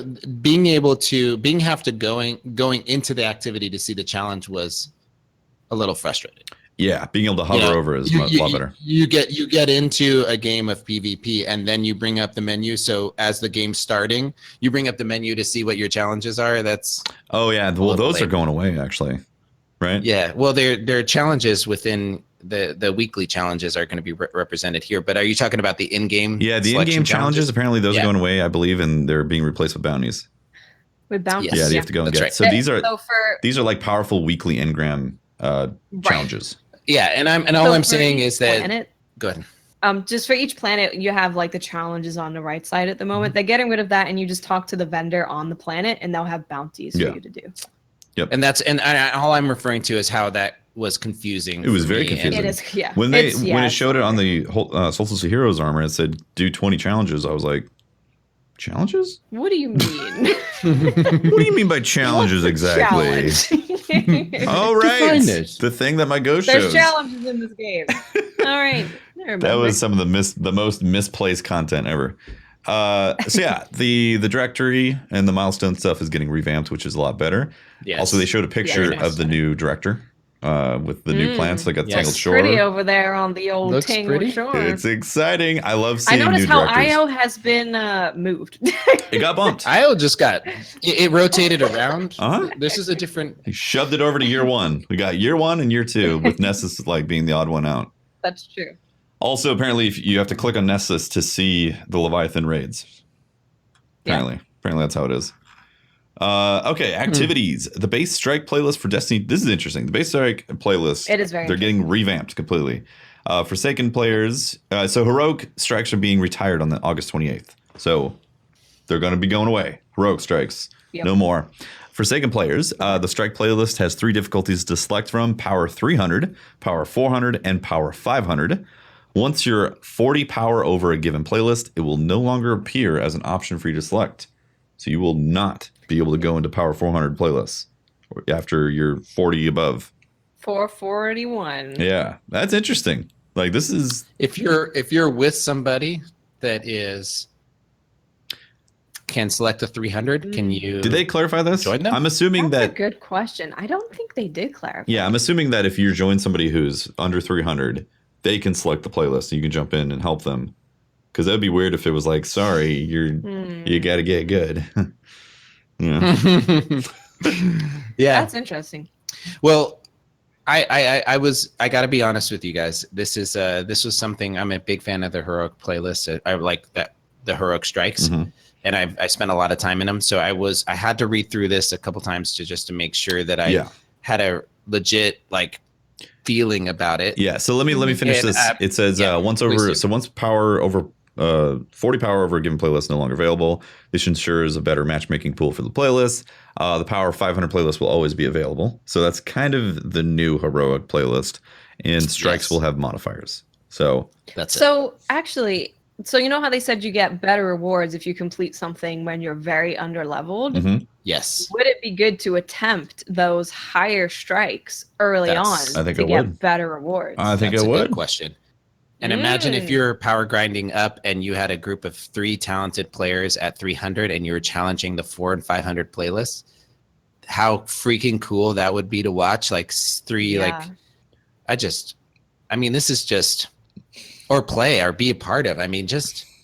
This is exciting stuff for me. It's exciting also because it's going to change the way you want to level up, right? Because say if you don't want to do that. Say you're just like an average person at PvE like myself, and you are around 400, you're in that playlist, and you get to 441 where you can no longer do that power 400 playlist, but there's no way you can do 500 because you just can't do it. You're gonna want to make sure you have your Crucible and Nightfall and Raid and Gambit or whatever ready for you to go and do after you do the strikes, because then you can get to that power level where you can't access the level 400 one anymore. That's and then go get light in other places. So it's going to make you think about how you approach your leveling, which is that's great. And there's something Tefty about this that was really exciting to me. So imagine if strikes had strike specific loot. Yes. And say there's activities or different challenges that lend themselves to, say, a unique weapon or piece of armor or something that is present in that strike. And you actually go to that planet to select, or that zone to select a strike. That means that you are conscientiously picking that strike and are ready to play it. One of the hardest things, and the reason why I'm happy that they're doing away with the strike playlist, is because having people come in and out and not being prepared or not really mentally ready for that fight or not having the right equipment on can be stressful. And you're wanting to complete a strike and then they're bouncing in and out and you get teammates that are there. I'm hoping that they have matchmaking for these strikes as an option. You can opt in and opt out. That would be nice. I'm hoping opt in and opt out would be great. Yeah. Opt in. And you could go to these planet selections and go, I want to do a 500 power level strike on this planet, right? And I want to go get that specific, grind that reward, right? And so you don't have people leaving because they don't want to play that strike. Right. This is a great quality of life selection. Yeah. For people who enjoy strike. One thing though is I don't know if it's necessarily going to be rewards specific to strikes that are not Nightfalls, because it gets. They talk about Nightfalls later. In fact, let me see if I can. Is it right here? Yeah, it's actually the next paragraph. Right. So, first off, legacy players, strike playlist matches a legacy player that is currently available in year 1. Recommended power 200. Strikes will have modifiers. So if you don't buy any of the DLCs, you're still going to be able to play some strikes, which is good. Yep. And then also between August 28th and the September 4th, there will be no modifiers, or modifiers will be unavailable for all strikes, which means I'm assuming modifiers are getting adjusted, and there's going to be some new cool ones, which I'm excited to see about that. And then here's the Nightfall activity. So Nightfall activity is also being revisited for Season 4. Prestige difficulty is being retired completely. Fascinating. But the base difficulty for the Nightfall activity will increase. Additionally, players will have the ability to choose from one of 3 Nightfall strikes each week.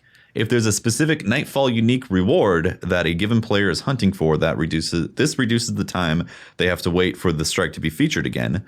While having 3 options, players may only select the strikes for which they own the appropriate expansion. So again, you have to own the DLCs for all the strikes. And then legacy players will still be able to enable modifiers via their challenge card. Scoring will not be available for legacy players in the 270 power Nightfall. So that's why I don't believe they're going to bring back strike-specific loot in that sense. I think they're going to keep it to Nightfalls, especially with 3 Nightfalls being available each week. 3 Nightfalls. So I'm hoping that that's not what's happening, because I'm hoping that RNG is part of it, and that you have a higher likelihood in the Nightfall to receive the loot. They specifically said Nightfall unique reward.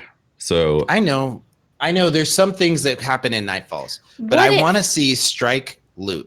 I want to see the IS Luna chase. Nightfall loot's just like, another tier. Maybe that's how you get a weapon, but then heroic, like not heroic, but the regular strike playlist armor stuff is like armor. That'd be cool. Or, I like that. Shader, yeah, I like or some that. kind of cosmetic. I like the weapon grind in more strikes. specific loot is great.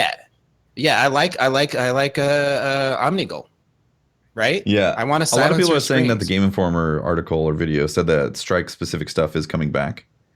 So that means we get Nightfall and they're saying Nightfall unique rewards here. So maybe there is 2 different loot pools that's coming back. So there is, that's freaking amazing. Yeah, you have the DFAs and the Silicon Noramas and the duty bounds, and then like another set of loot that's for strikes, which that'd be great. Again, I mean, why else would you be able to make that specific strike selectable if there wasn't reasons for it? Yeah, and I read in the Destiny roundup, like there a lot of the devs are tweeting out stuff, and they're reaffirming that we're not just getting Nightfall. We're not getting the reward loots in just Nightfalls. We're getting another. But what we're talking about is something above that. I understand that they covered that on Twitter and on in the Game Informer articles. What we're and we've read those. What we're talking about is the specifics of it, which are the type of reward is what we're looking at. Exactly. Or it could just go back to D1 where strikes had specific loot, but then when it was the Nightfall, they had a higher drop chance. Yeah. So how those rewards get applied to us, and you should be looking to either get higher RNG likelihood or something or different if you're going to go do a Nightfall. Yeah, man. Absolutely. Yeah. Meditations, they are being retired and replaced with a heroic story playlist. Yeah. Finally be able to play those missions again that I forgot about. And they're going to be 500 power. Yes. They're going to be. You finish the campaign and then you're like, well, I won't be back here for a while. They'll be featured at 500 power, while old campaign missions will be set to a power that's appropriate for their release for legacy players. Let's see. And if you have Ikora Array's Vanguard Research Reputation tokens, they will no longer be used as a currency after August 28th and will be removed from your inventory. The legacy legendary parade gear will also no longer be available. So if you want, get it before August 28th. That means Ikora's gear and the tokens are going away, guys. So if you want them, they're gone. They are 2.5 weeks, right? 2.5 weeks, I think, somewhere around there. To go get them. So if it wasn't for this latest event that we're grinding our way through, right? If it wasn't for Solstice of Heroes, I wouldn't have really I'm playing through these adventures. It feels like for the first time. Same, because I literally never did them. Fun. Me neither. Yeah, there's a bunch of adventures. I was like, oh, I didn't realize this existed. Cool. Speaking of adventures, heroic adventures are being added to all destinations. When the destination is the flashpoint, one adventure will be selected to be heroic per day. With the exception of Mercury and Mars, those two destinations will function as they currently do. But they will gain an additional adventure per day when they're the featured flashpoint. Players will no longer be able to purchase the normal adventure tokens from the vendors on destinations other than Mercury and Mars. So they're revamping this heroic adventure thing. So you're going to have heroic story campaign to do and a heroic adventure to do every day. Yeah. This is exciting. That's very cool, right? I love these. I love them, and I don't like. This goes back to my original point that I'm hoping that this is reminiscent to. I'm hoping that we get a heroic version selectable on the first pass of the campaign. Yeah. Well, I'm assuming heroic's going to be 500 power. You could try. Yeah. Not necessarily heroic. You'll try to jump in and do it. You'll get spanked, and you'll be like, "That's a yikes for me, dog. I'll be back after I'm 500 power." I just don't want. Am I the only one who feels like the campaign missions are just stupidly easy the first time we play them? I mean, yeah, but we'll see, because this time it's like, we're gonna go fight barons. It's not a linear story. Like we fought gods. Well, I just want the barons to not suck. Okay, I want them to be powerful, because I want Gaul to fight like he did when I just fought him for the Solstice of Heroes. I mean, that's going to happen in heroic. Well, maybe it will be harder. That's going to happen in But heroic. I don't want the first time I see this stuff for these guys. It pulls me out of the lore. I'm sorry, Pope. This is Destiny. That is what's going to happen. The first time you play them, they don't have to have it that way. They just need to give us a difficulty rating. I know they don't have to have it that way, but I'm telling you, like, if that's what's going to happen, they're going to reserve the difficult stuff for heroic. I'm standing by it. I want them to have a difficulty setting. I don't want there to be just this average, player that they're making the campaign for. Yeah, I hear you. If they're making the campaign for no thumb Sally to play and be able to compete, no thumb Sally. The no thumb Sally is gonna have fun and be able to beat the campaign, which is I don't think that that's what they should be marking. They should have a normal mode for no thumb Sally. They should have I hear you. Higher mode. Their solution is a heroic playlist, though. But what if that heroic playlist has like super cool loot that you can get from the barons? That'd be great. It's like yeah. You see, that's where it is. We need loot that's tied to the heroic version, and I hope they do that. Yeah. That way, there's a real reason to do that stuff. So you're like, oh, I can't wait for that. Me to go replay those missions and go grind and so there's questions in the chat from Buckeye say, hey, have I played through the campaign on blue with blue? That's exactly what I'm talking about. The difference between the green and the blue missions in Solstice of Heroes is exactly what I'm talking about. You should be able to select doing the campaign as green difficulty, blue difficulty, purple difficulty. Fine. Give us just make it that dumb it down to that level. I want to be able to play the campaign knowing that I'm going to get loot slightly above my light level in green, a good bump in blue, and a really good bump in purple. Mm-hmm. And if I'm able to do it at purple, then you are God among PvE players. And go for it.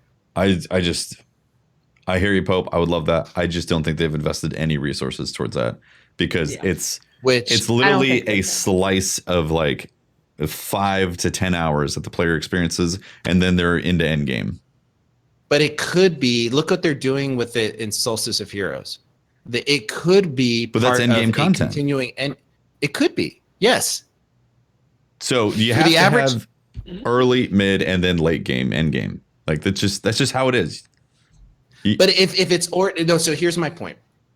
Listen, if it's already going to be available for end game for players, the average player who goes through, and then they get to this end game, and then they can go back and play it at a harder level. Mm-hmm.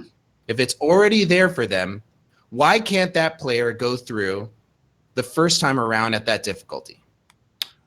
We'll find out if they do, man. We'll see.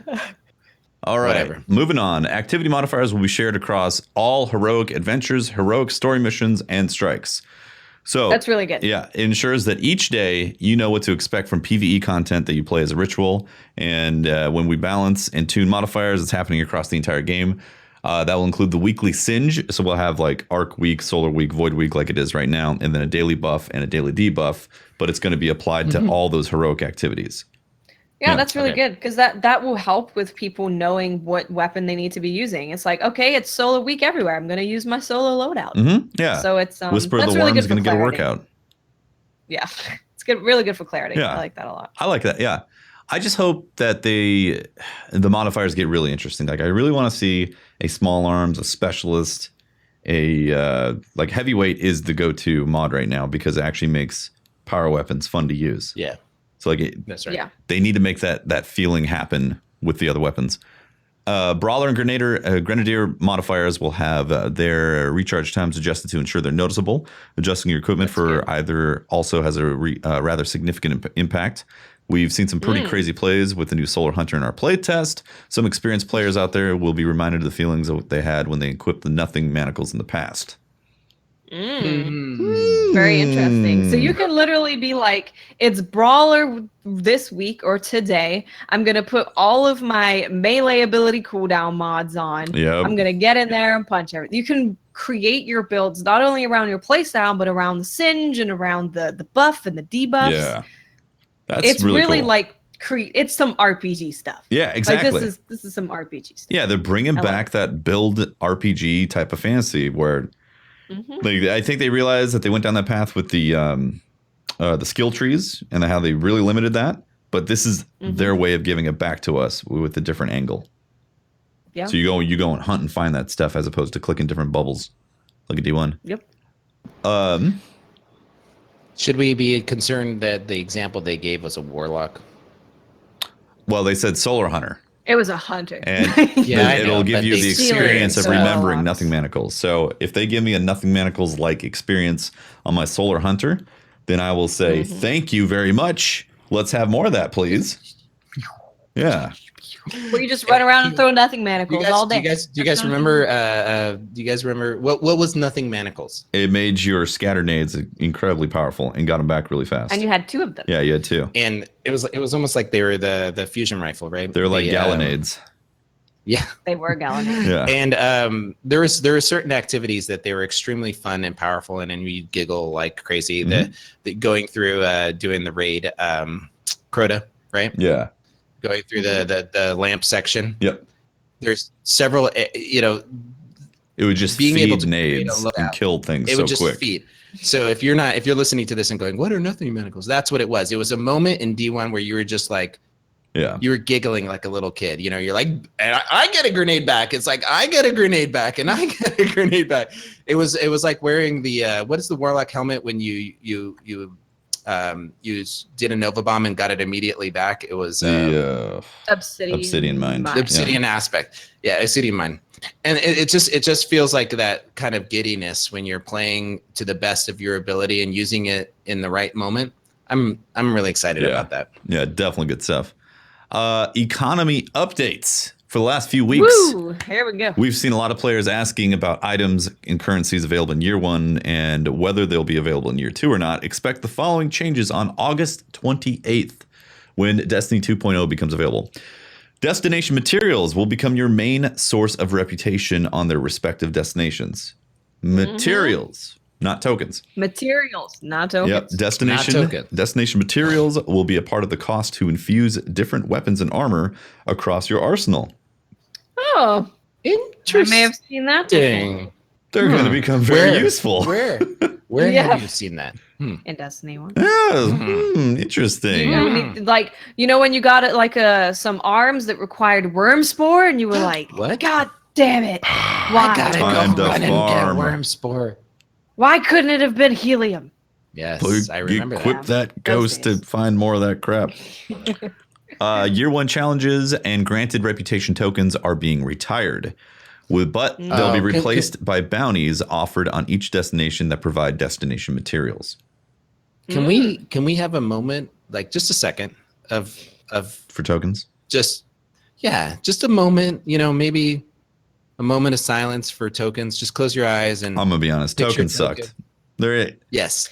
Yeah. There's no tokens. moment of silence for tokens. They're getting capped, one in the head, one in the chest, and then kicked into the river.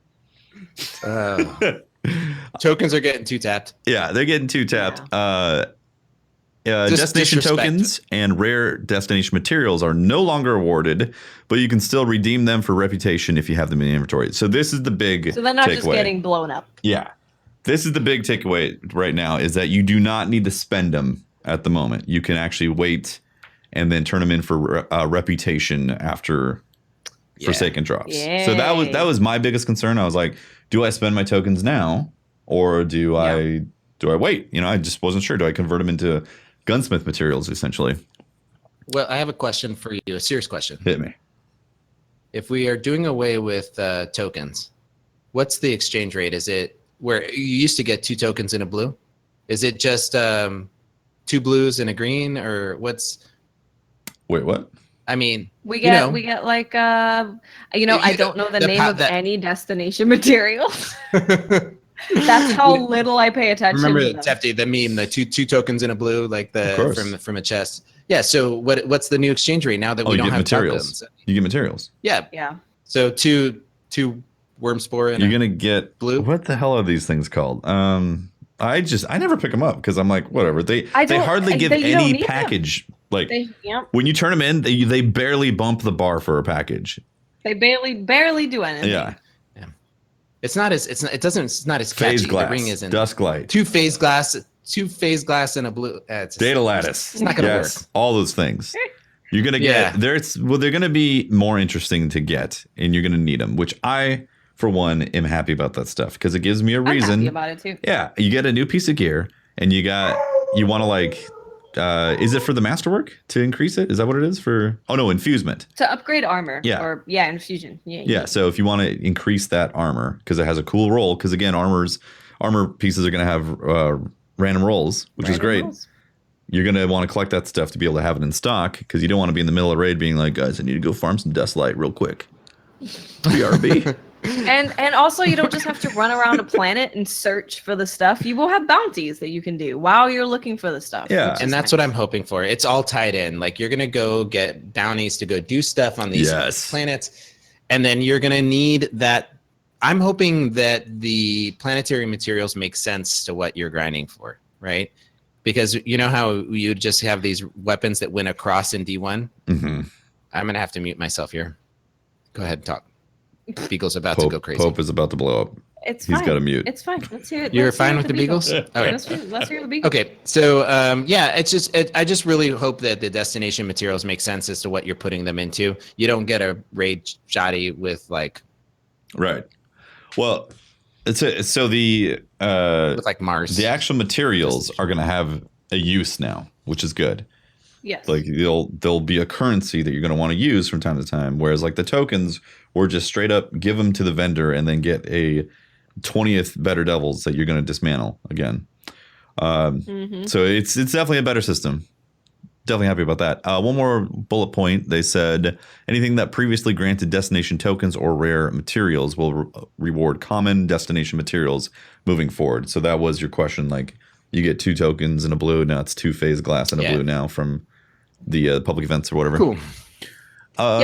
Let's see. Gunsmith will also be updated in Season 4. In Year 1, this vendor required 40 gunsmith materials for 1 reputation package. That is getting bumped to 100 gunsmith materials. 100. What the hell? That is some insane inflation, man. They don't want man. us just like dumping and getting easy loots. What's up with that, man? This is Destiny inflation. Well, stuff, there's tariffs. Things are getting more expensive. I'm like approaching 10,000 gunsmith materials. That like just reduced my value heavily. Well, hopefully the gunsmith is actually going to be doing some cool stuff.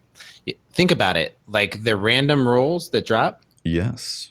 As you spam through, there's actually going to be interest in what you get. Yeah. I can't wait for that first Forsaken stream where we're dumping our 10,000 gunsmith materials. Yeah, I'm trying to and getting new weapons. I'm trying to decide if I'm going to do that or I'm going to wait till I know what I want. Like, oh, I want that specific hand cannon with this. You can get it from the gunsmith. All right, here we go. Time to cash in all these materials. That's true. I know what ghost I'm going to be wearing for the next few weeks. Oh yeah, the gunsmith. The one. Yeah. The gunsmith material. I'm going to be hoarding some gunsmith materials for sure. Yeah, that's a good point. Let's see. Iron Banner, Vanguard, and Crucible tokens earned in Season 3 may be redeemed at the respective vendors in Season 4.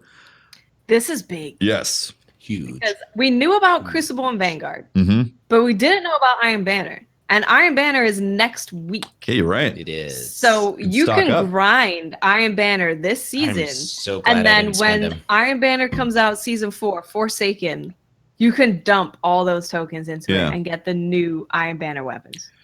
Yeah, I wasn't really planning on playing too much Iron Banner, but now that you mentioned that, I'm probably going to stock you up. have I'm Do forced. not spend anything right now. You should be stocking up on Gunsmith. You should be stocking up on all these tokens because they're going to turn around and be very useful. They're going to be valuable. Yep, Mm-hmm. exactly. Let's see. Trials of the Nine will be on hiatus during Season 4, and its reputation tokens will not be redeemable. At this time, we have not determined whether its currency will be used when it returns. Mm-hmm. It's going away for 3 months. Yeah. So if you've been living Is it worth the slot? to hold on to those tokens, Yeah. I'd take that gamble. Maybe. Yeah. Yeah, I'd take it. Hold on to it. You We're going to could- get more slots, right? You could put it in your vault. Yeah. You got 500 Yeah. slots total. Yeah, I'd say hold on to them. Yeah, for sure. Just throw it in there. Just in case. You never know. Because maybe, because they're Trials of the 9 tokens, but we're going back to Trials of Osiris. Osiris comes tokens. back and you actually talk to him Oh instead my of brother douchebag. goodness. That'd be amazing. What? Yeah. Brother douchebag really needs to. He needs to go away. Give him his job back. He needs some kind of meaning in his life. He is going insane. He has forever been tarnished in my mind. I cannot take him serious ever again. He really is a jealous man. He is a disturbing individual that has taken a great thing and turned it into a bad meme that everybody wants to die. He is a meme. He's become a He meme. is. He is a meme. Poor bad.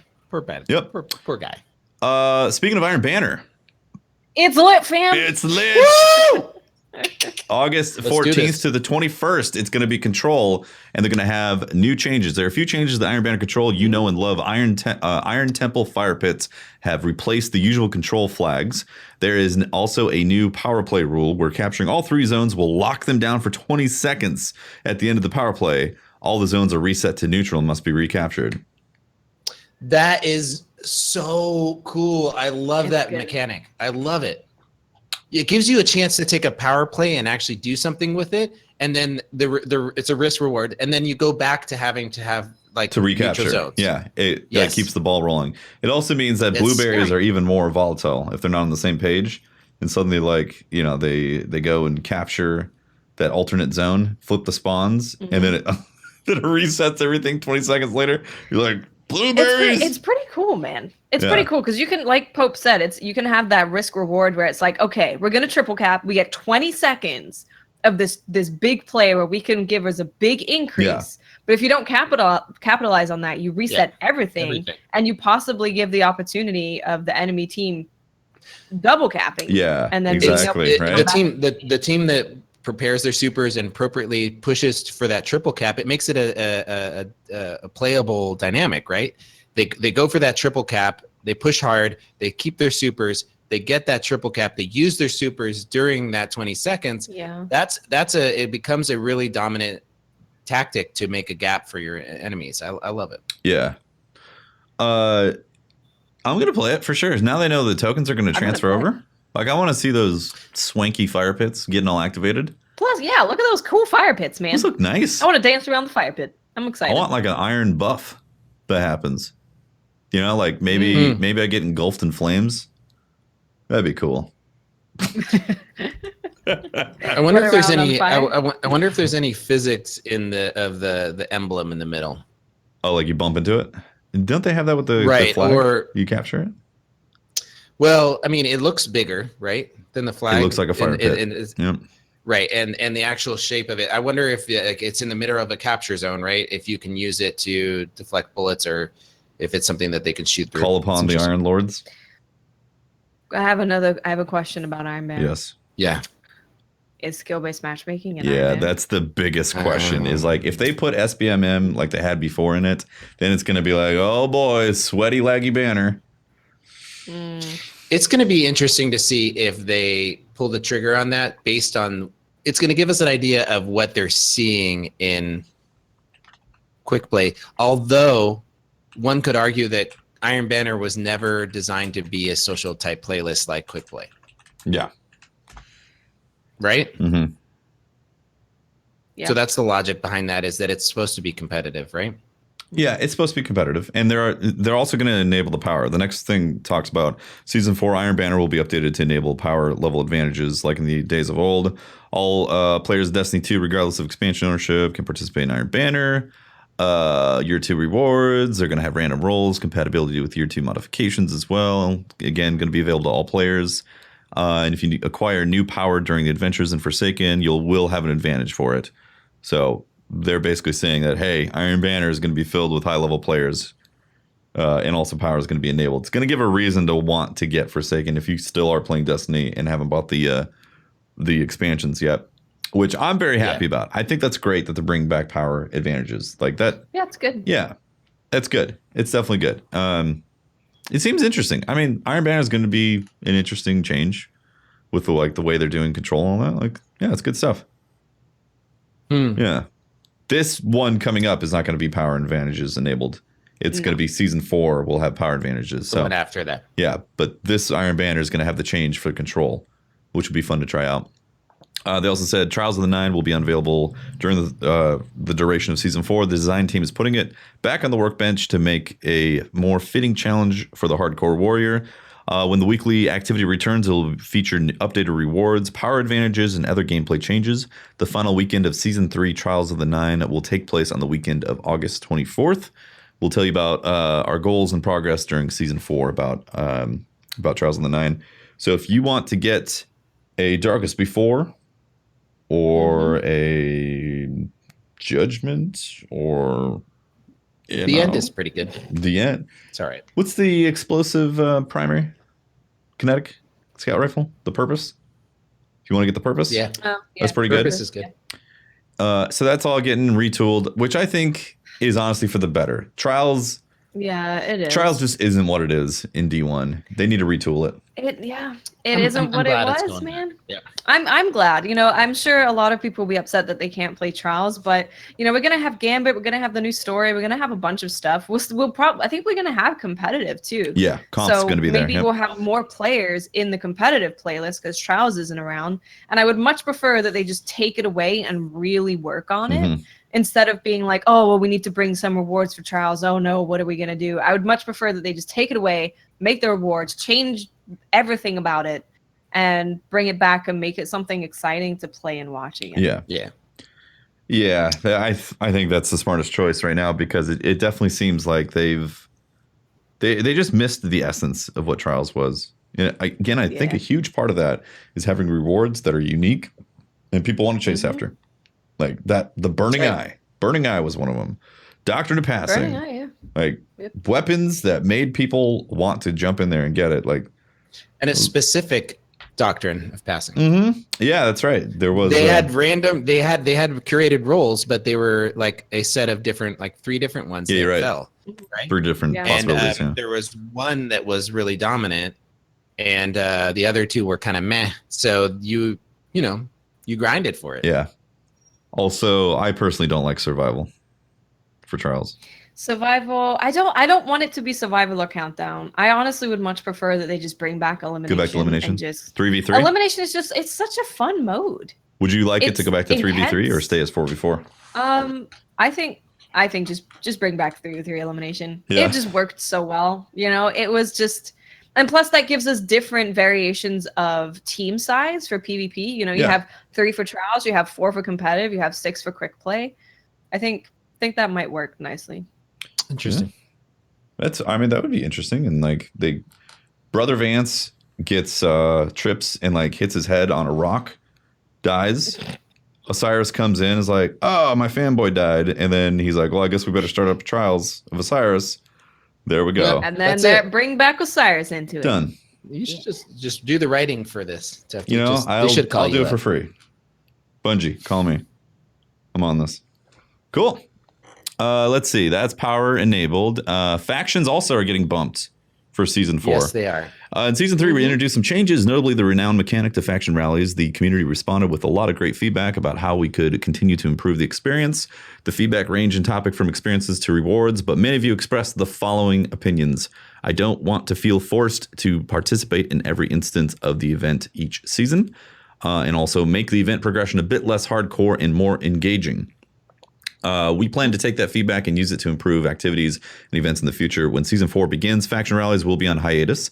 This will give us a good opportunity to focus on some other areas of the game that needed attention and reevaluate some of the fundamental aspects of the event. While the faction rally event is on hiatus, faction tokens will not be redeemable. We'll tell you more about their fate in the future. And also for players who are unable to acquire the specific exotic weapon catalyst during previous faction rallies, we are working on new ways for you to earn them. They will not be available at the beginning of season 4, but we'll provide more information on where to get those. So if you didn't get them, these faction rallies, they're not going to be available for what seems like a little bit of time. Yeah. A little bit. Yeah. Yeah. A little bit of time. Yeah, I was only able to acquire one of them. So Casual. the other two, Super casual. Sorry. I got all 3 of them. I actually haven't finished my sweet business catalyst yet. In fact, I forgot about that. I just got the Sunshot one because I'm not a trader. That's the only one I got as well. Well, it's because I am also not a trader. Wow. Lakshmi had me on duty. What can I say? She wanted me to go discuss. You know, it's okay. Lakshmi wanted me to do this. She said I might be called a traitor. It's okay. I believe in the FWC. 100%. It's where my heart of heart is. All right. What do you guys think they're going to do to faction rallies? Gambit. Ooh, Yeah. that would be It awesome. lends It's itself going to to come Gambit. back. We're going to be like, it is no longer a faction rally. It is a faction war. Faction and then war. it's Dun, going to Gambit. dun. It's going to be. They could even do like 2v2v2 variation of Gambit Mhm. for faction rally. Future Workout versus New Monarchy versus Dead Orbit. That would be super cool. That's what I want. I want that. The Gambit faction war would be so awesome. It would be sweet. That would just be. That'd be. It would be great that if you had a faction playlist and then for Gambit and it puts you up against random matchmaking against teammates that were on you had to. But the challenge of that is that like you want to play with your friends, and what happens if your friends are in different factions, so you couldn't play with them? Can't play with them. It's faction wars. You guys got to talk about which faction you're choosing before you pledge. You get split up on teams. You get matched against each other. Oh, Alright, too fine. bad. All right, Big fine. bad friends. Suck it up, I was just nerd. thinking. All right. Too bad Briar isn't here for this. We can talk about Eververse. Isn't he? I know. Yeah. I feel like this is know. his segment. This is his calling, aside from Right here. carrots, obviously. Eververse, as a new season begins with the launch of Forsaken, Eververse also gets a freshness. Goals and philosophies. fresh, so fresh. Provide players with more data. Okay. Share bright engram reward probabilities on Bungie.net. Provide players with private purchase history on Bungie.net.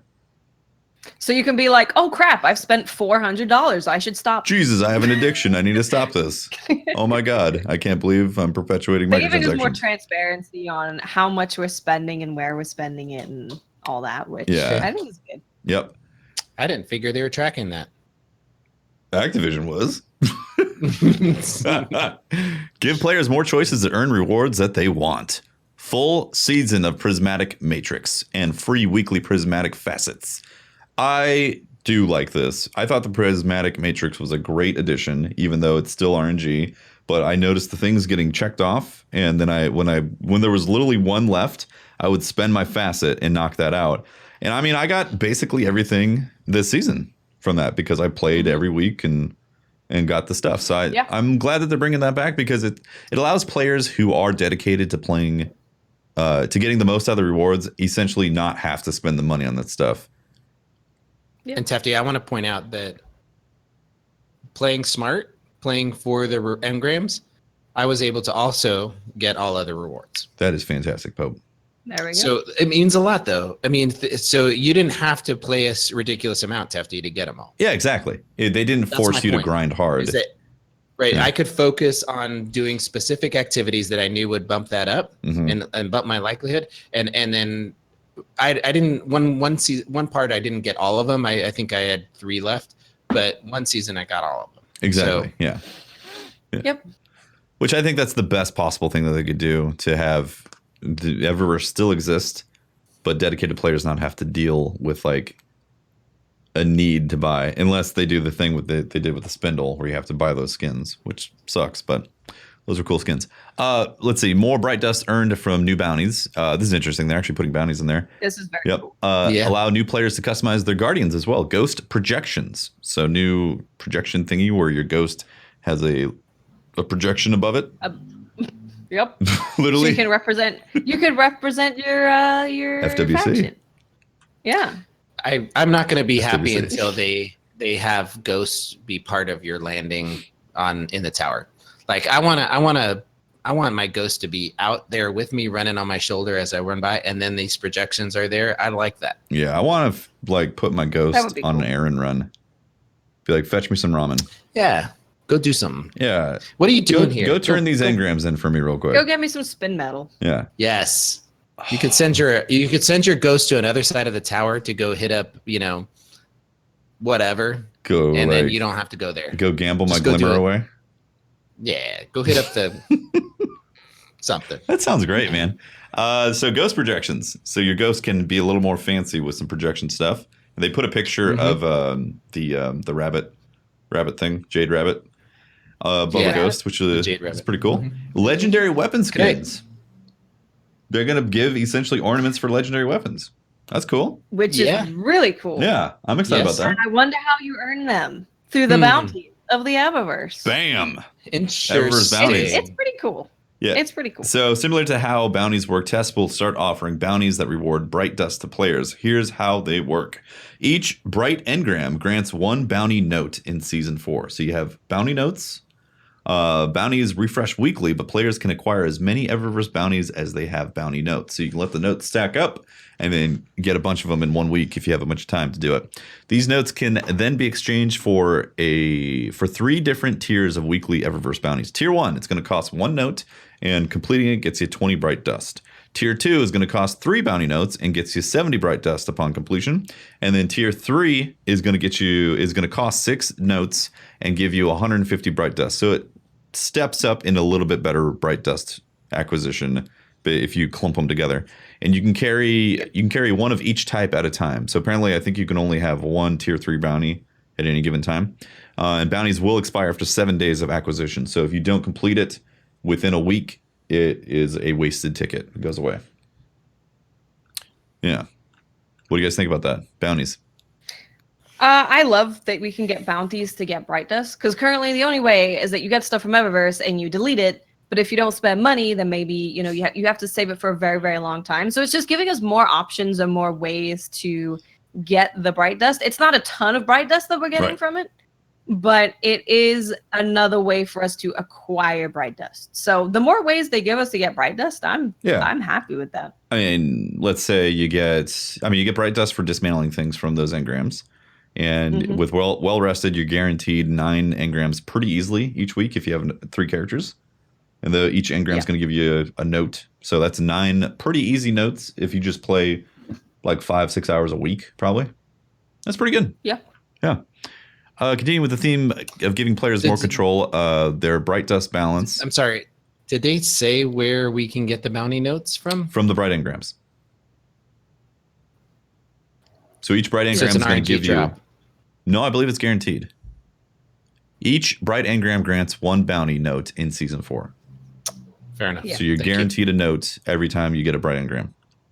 Okay, I'm okay with this. Yeah, that's good, right? Yeah, I think it's good. Oh, how much are they going to cost? To buy them from Eververse? That's conveniently left out of this. I mean, they go into some good detail there. I feel like there could be another bullet point that says, or you could buy. Bounties will expire. You can carry each one. They definitely didn't say that. Yeah, so there should be a dollar amount there, of some sort. Where technically, the dollar amount is dismantling RNG drops into Bright Dust right now by buying engrams. Okay. Yeah. I mean, if you're going to spend money, you might as well do that because the reward is literally Bright Dust. That's true. Yeah. That's true. And then you'd get a bunch of tickets as well if you do want to spend the money. Prismatic Matrix returns in Season 4. Received a lot of feedback. People enjoyed it in Season 3. This time we're going to keep it for the entirety of Season 4, which is good. The free weekly Prismatic Facet will be obtained from a special tier Eververse bounty. Tier 1 Eververse bounty. This bounty does not require a bounty note and will cost 250 Glimmer. Players will still be able to hold up to 3 Prismatic Facets at one time. So there's going to be a special bounty that you go and purchase with Glimmer, and you get yourself a Prismatic Facet for doing that bounty. Not bad. Not bad. Yeah. I don't think it's bad. It's good. It's like any drug dealer. You got to give a little bit for free. Yeah, you get a little bit of hit, and you're like, damn, this is good. All right. Yeah. I'll be back for more. You know where to find me. I'll spend some dollaroos. Yeah, a little dollaroos. This still goes to our original concerns as to what the content of the loot is, right? Yes.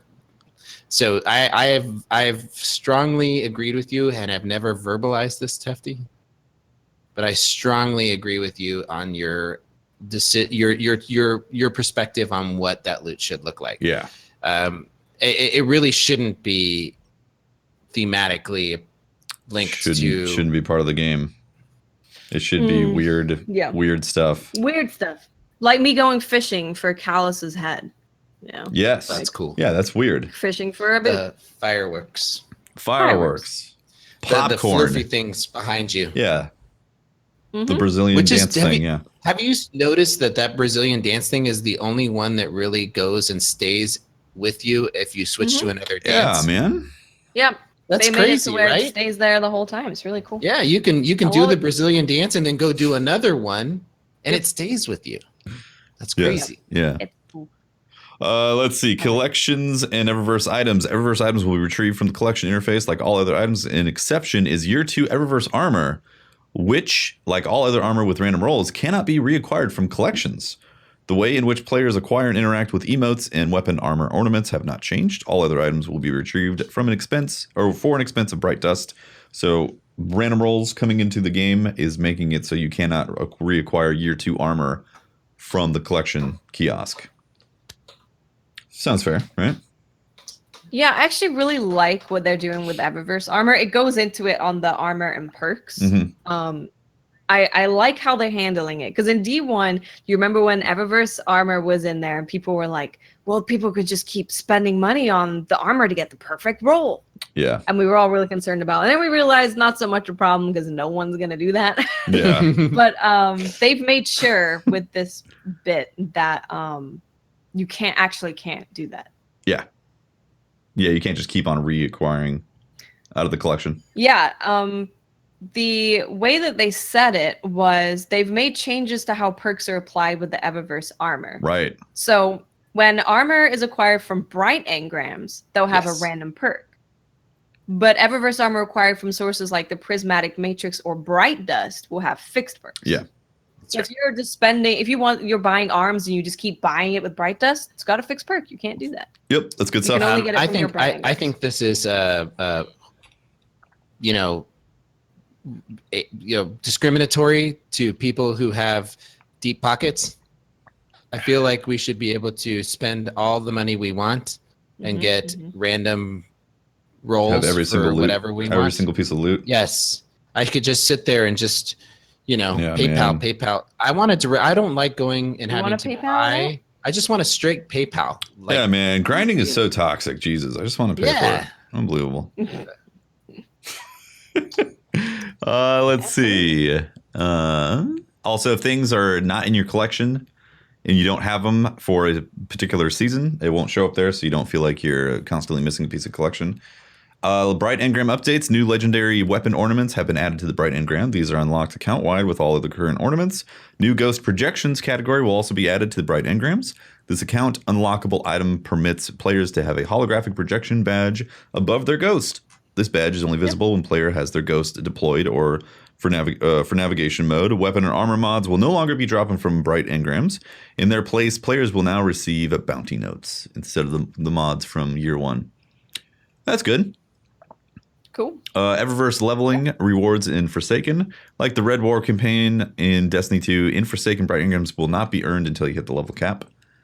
So yeah, you got to complete the campaign and then you start getting bright engrams, which is exactly what happened before. Yeah, I mean, again, they didn't talk about money on this stuff. It's definitely better, but we still have to live with Eververse as a reality. Sure. Yeah, I think they're making improvements to where it's, you have stuff that you can do to earn the things in Eververse without spending money. You have the prismatic matrix coming back. You got bounties to get bright dust, which I'm kind of okay with what we're seeing. If you play the game, you're going to get the rewards. If you don't have time to play the game and you want to expedite it by spending a little money, which I have no problem doing, I'm going to do that. Yeah. Yeah, man. Exactly. Yeah. Labs. More labs. Last experiment in Crucible Labs which came out today. Did it? Yes, it did. Did you guys try it? I did 2 games. Yeah? I didn't get a chance to. I just saw the messages, the message tweets. for it, yeah. Last experiment in the Crucible Labs went well. It's time to put our energy, or it's time to put on our safety goggles and get back in there. Senior designer Andrew Weldon has some details about it. He says, hopefully you're all having an excellent Solstice of Heroes. I've been going Scorched Earth with the Dawnblade ever since. Let's get to the details here. Thank you all who played Lockdown in Labs. We saw very positive feedback in the mode. Speaking of updates, our first TWAB post discussing it. Sorry, let me condense this down. It's like a letter. Yeah, from the front to his wife back in exactly. It was a long trying to get to the details here. Here's a set of changes we've made for the next iteration of Showdown. Round time limit has been reduced to 90 seconds. Rounds now have a score limit of 10. Revives are now enabled, and reviving a teammate before they respawn will take the point back from your opponents. Whether you played Showdown the first labs or this will be your first time in the playlist, we hope you'll drop in for a few matches and let us know what you think. Hit us up in the feedback forum. Let you know as they played, and more stuff coming from there. What do you guys think? So Showdown, initially, it was literally just Clash with a very minor difference. Right. So people played it and they were like, nah, I don't like this at all. They've made the rounds faster, I believe. The cool thing about it is when you when your teammate dies, it actually gives you lots of mini objectives to go to. So your teammate dies and you're like, okay, gonna run over to my teammate, make sure that I can get the revive so then the enemy team doesn't get a point. Yeah, so you steal a point away from them when exactly, and then you kill a guy and you all run over there to try and defend that orb so that they can't revive that guy. So it's definitely a lot better. I only played 2 games, but it felt pretty good. Cool. Felt pretty good. I haven't played it all yet. I didn't get a chance to play it, but it's a closer feel to elimination. Yeah. Interesting.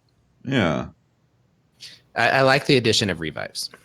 I'm going to reserve judgment until I play it. All right. Yeah. Right now I'm having a really tough time jumping into the Crucible knowing that Forsaken is around the corner and all those delicious changes are coming. Well, it's also hard jumping into like labs where it's 4v4. And I'm like, I could be 6v6 quick play with no skill-based matchmaking and having a blast. Just having fun, now. Right? Yeah. I'm having fun in 6v6 as someone that, even though I'm getting, there's games where I'm getting my ass handed to me.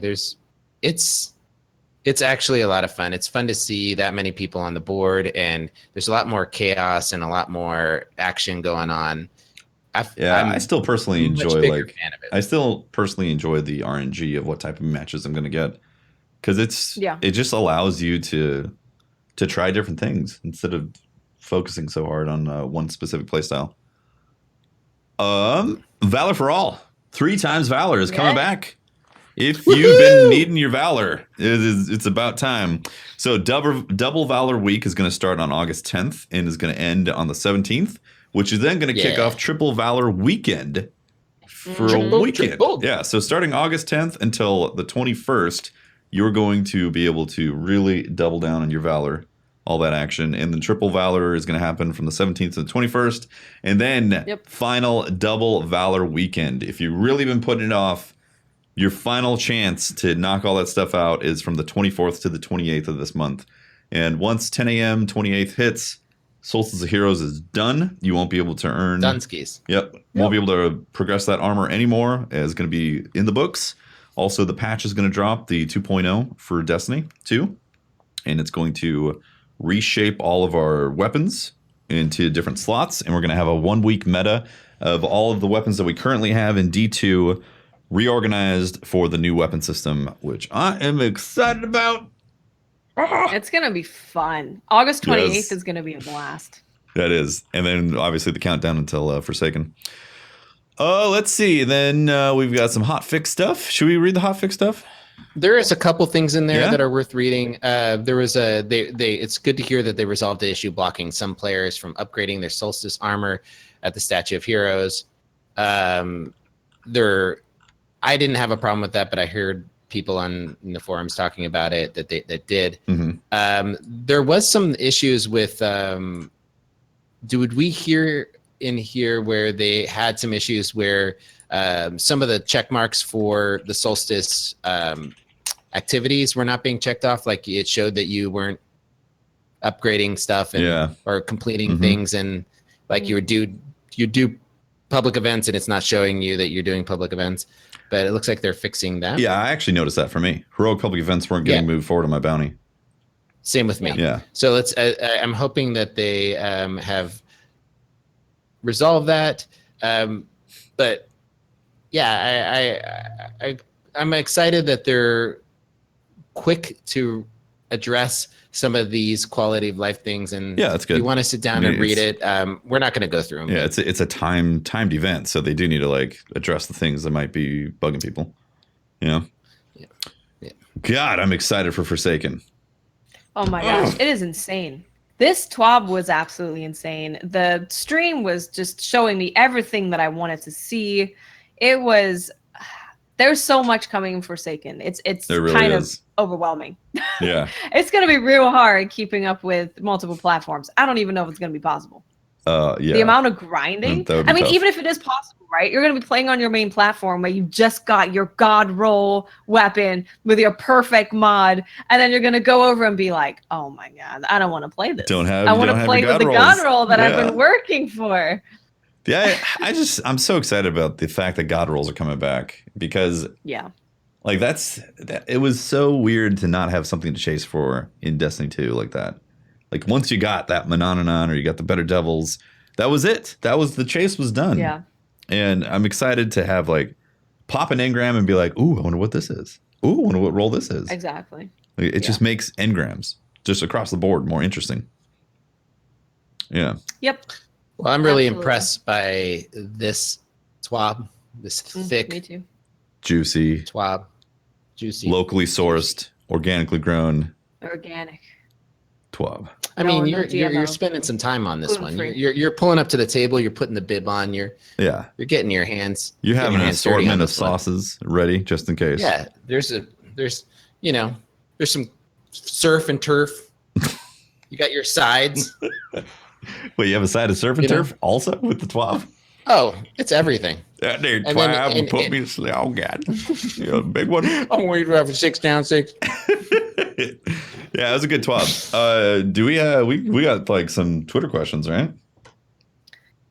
Wait, don't we usually do? Well, don't we talk about our sponsors at some point? This is all Briar. This is like. Don't we sell out at some point, guys? PC. All right, so here's the deal. Let's talk about our sponsor because I think we can do this one, right? Let's do it, man. It's on air PC. On air PC. Yeah. I like PCs. On air. Pope. I like PCs. Do you want a new PC? Yes, I do. What would you do if you want a new PC? I would want a phone number I could call. Do you have the phone number on you? We have the Twitter. Yes. On air PC 1, I think it is. Yes, it is. Is that right? That's the right one. We You are go on absolutely Twitter. butchering this one. On our PC. Maybe this was a bad on Twitter. idea. That's really terrible. This is what you They may call not be. winging it.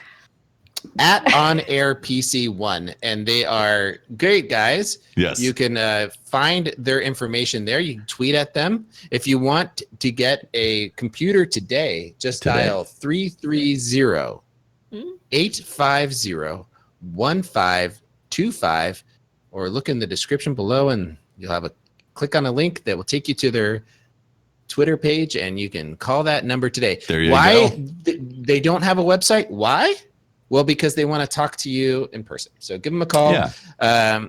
Figure out what you They want. want to and they're gonna discuss be able to- your computing needs. Your needs. Yeah. You Yes. just tell them what you need, and they will make a computer based around Yeah. what you need. You don't need to be like, oh, I need a 1080 Ti and I want this kind of tip. You don't have to know all that information. You can just say, listen, I want a podcast. I want to make YouTube videos. Make me a computer that does that amazing. There you go. Yes. There you go. You could call There we them and go. be like, you could say, I just want a decent computer to play some games, and they'll be able to line that up for you. Or you could be like, hey, I want to join the Church of Unlimited Frames. I hear Tefty's talking about like these frame rates are really nice. They'll tell you what you need to be able to have those high frame rates. Go ahead and kick out the jingle, Tefty. Let's give it about there it is. Oh, okay. We totally botched this one. That wasn't botched. is great. That was magic. No. Did you This feel was that magic. energy? This I could have is swore the lightning ad reads came of through old. somewhere within a 25 square mile radius. Square, not round, circular. Round squared Yeah. mile radius. Fair. My arm, the Tingles? hairs on my arms are standing up. That's how exciting this ad Exactly, read man. was. Exactly. Yeah. It's time for some Twitter questions, isn't it? Let's do this thing. Are we doing actual Twitter questions, not Discord questions? Okay. Oh, Well, sure. we're doing Discord questions. All of them. So- All you the look at questions. Discord, I'll look at Twitter. Tefty, So you look at here's chat. the deal. There we We're go. throw- we're Questions throwing- from we're- everywhere. We're throwing out something new because Briar isn't here, so he doesn't get to tended control his this. carrot So, patch. The Briar. so guess what you get when you're gone, Briar? We mayhem. Yeah, we're gonna butcher this hard. We're taking chat questions, Twitter questions, and We're gonna Discord do questions. if We're you doing got it all. if you're in Twitch chat, throw it in there. If you're in the Discord chat, throw it in there. We're getting them everywhere. Let's do this thing. Okay, we'll start with the Twitter question, seeing as people are getting their questions prepared. Yeah. in Oh, Discord I already got one in and Discord. I see one in Discord. Oh, you got one? I see it. Oh, hit it. Yeah, yeah. So this is from Mr. Goodbites. He's asking, the Twitter question's from Flip the Giant, which is asked by Mr. Goodbites. Mr. Goodbyes. All right, let's via go. Twitter. Working He's together. surmising a question from Flip the Giant. This is how our Discord works. They watch each other's back. They're That's like right. a family in there, Uh-huh. right? Mhm. So the question is, what did Tefty think about Doki Doki? I'm gonna be honest. Are you a changed man? I went Okay. Be honest. from having zero hype for a future game that's going to get released that is a horror game to suddenly being incredibly hyped and hotly anticipating their next game that the Team Salvato. Doki Doki went from being a really strange game that I would never ever stream to being a very it was a great highlight of playing it. I did the whole thing, 8 hours. I didn't expect the ending at all of what I mean, I knew something crazy was going to happen, but I didn't know what it was, so I didn't expect it. And it turned out to be fantastic. And now I can't wait for the next game. I'm a changed man. I am. Mm-hmm. Change. It'll do that to you. Yeah. Do that. Just Monica. Mm-hmm. Just Monaco. Yeah, yeah. Should we do like Discord, Twitter, Twitch, Discord, Twitter? That sounds do good. that. And then, but there's I got one one from from Skype Twitter. too. Okay, I got one from Twitter. Go. From Radbaron22.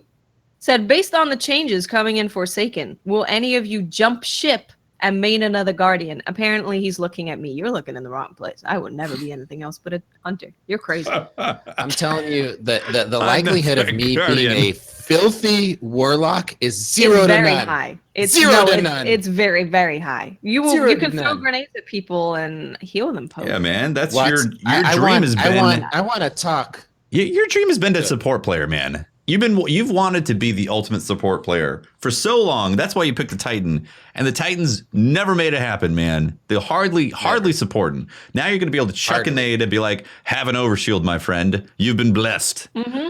Throw down a sword in the ground and be like, this is so much radiance happening from this well. Oh my God, I have an overshield. Do you see? You don't understand, Teppi. Oh, I am going to talk so much trash about warlocks and hunters leading up to Forsaken. Just warlocks? When I turn, just warlocks, actually. Yeah. That's really all I can.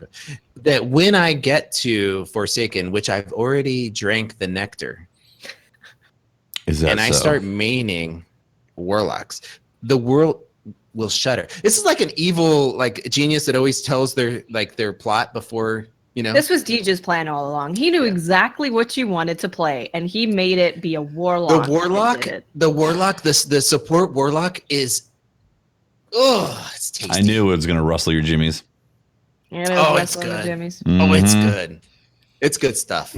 I love that feeling of being able to throw down an ammo box in a game that has ammo for a teammate that needs it, or a health pack or something like that. I love those kind of games where I can do that and be the engineer. Yeah, I was the engineer running around sitting there going, I got your tank, buddy, don't worry, I got you. You know, I'm out there getting shot at while he's inside the tank, but I don't care. I'm protecting you. You're fixing the tank. I'm fixing the tank. Oh my God. But I like that. And so the warlock is going to make me feel like a support badass. You know, I'm going to throw a nade at Watts and give her a superpower, that protective shield, and she's going to go in and do some badass stuff. And I'm going to feel like I have the alchemy robes, so you just sit in a rift and see where people are. Oh boy. But that's only I'm not going to do that. Until Forsaken drops, I am anti-warlock. And then it drops, and then you jump ship to warlock. Maybe. Yeah, I'm going back to my hunter roots. I might even delete my Titan and Warlock, we'll see. Maybe. just randomly delete them. I'll even do it off stream. Just wake up in the middle of the night, be like, I think I'm gonna delete my Titan. And then the next day, I think I'm gonna delete my Warlock. All I'm gonna say is 9 new supers, and until I see all of them and play them all, I ain't deleting crap. I'm not gonna delete anything. All right. All right. So next question. Skinny. Be Luffy. 1683. Skinny, man, why do you do this to me? All right. Come on, Skinny. Skinny. Are there any more exotics weapons that need tweaking? Jade rabbit. Yeah. I want it to shoot rabbits. I want it to have firefly, but it's actually rabbit fly. And when you pop someone's head, rabbits the rabbit jumps and they eat the face of the enemy. And then zombie it attaches rabbits? to people. Yeah, zombie rabbits. Wow, this is brilliant. I'm on board. Bungie, are you taking notes? Skink, I see you in here. Yeah. Go tell people. Let's have it. The idea started. Let's have those zombie rabbits, man. What else needs a hot changing? There's some other exotics that are just kind of. Telling you what, Whisper of the Worm is really underperforming right now. If they could make it, I'm really thinking it needs a little. Well, it could have a larger hitbox thingy, so you don't have in the right direction. Dead on the head. Yeah, you could just be over here and the head's here. That'd and be still nice. Get a headshot. Yeah. I'm anti-fun, so I'm gonna say it needs a boxed breathing nerf. Too soon. Next question. Too soon. Because we didn't talk about that. Yeah, we shouldn't. Next question. That's just sad news. This has been a good vibe podcast. This has been a good vibe podcast, all right? We need to talk about it. They're nerfing Podcast it. over. They're nerfing it They're making it so it's only one shot. The first precision shot has the box breathing perk, and then it goes away. Bad news. Although it's the shortened, the amount of time that it takes to activate is shorter. Doesn't help. But you have to descope and scope back in, and you'll get it again, but quicker. I think this change needed to happen. Well, you don't like puppies or kittens. That is really sad, Pope.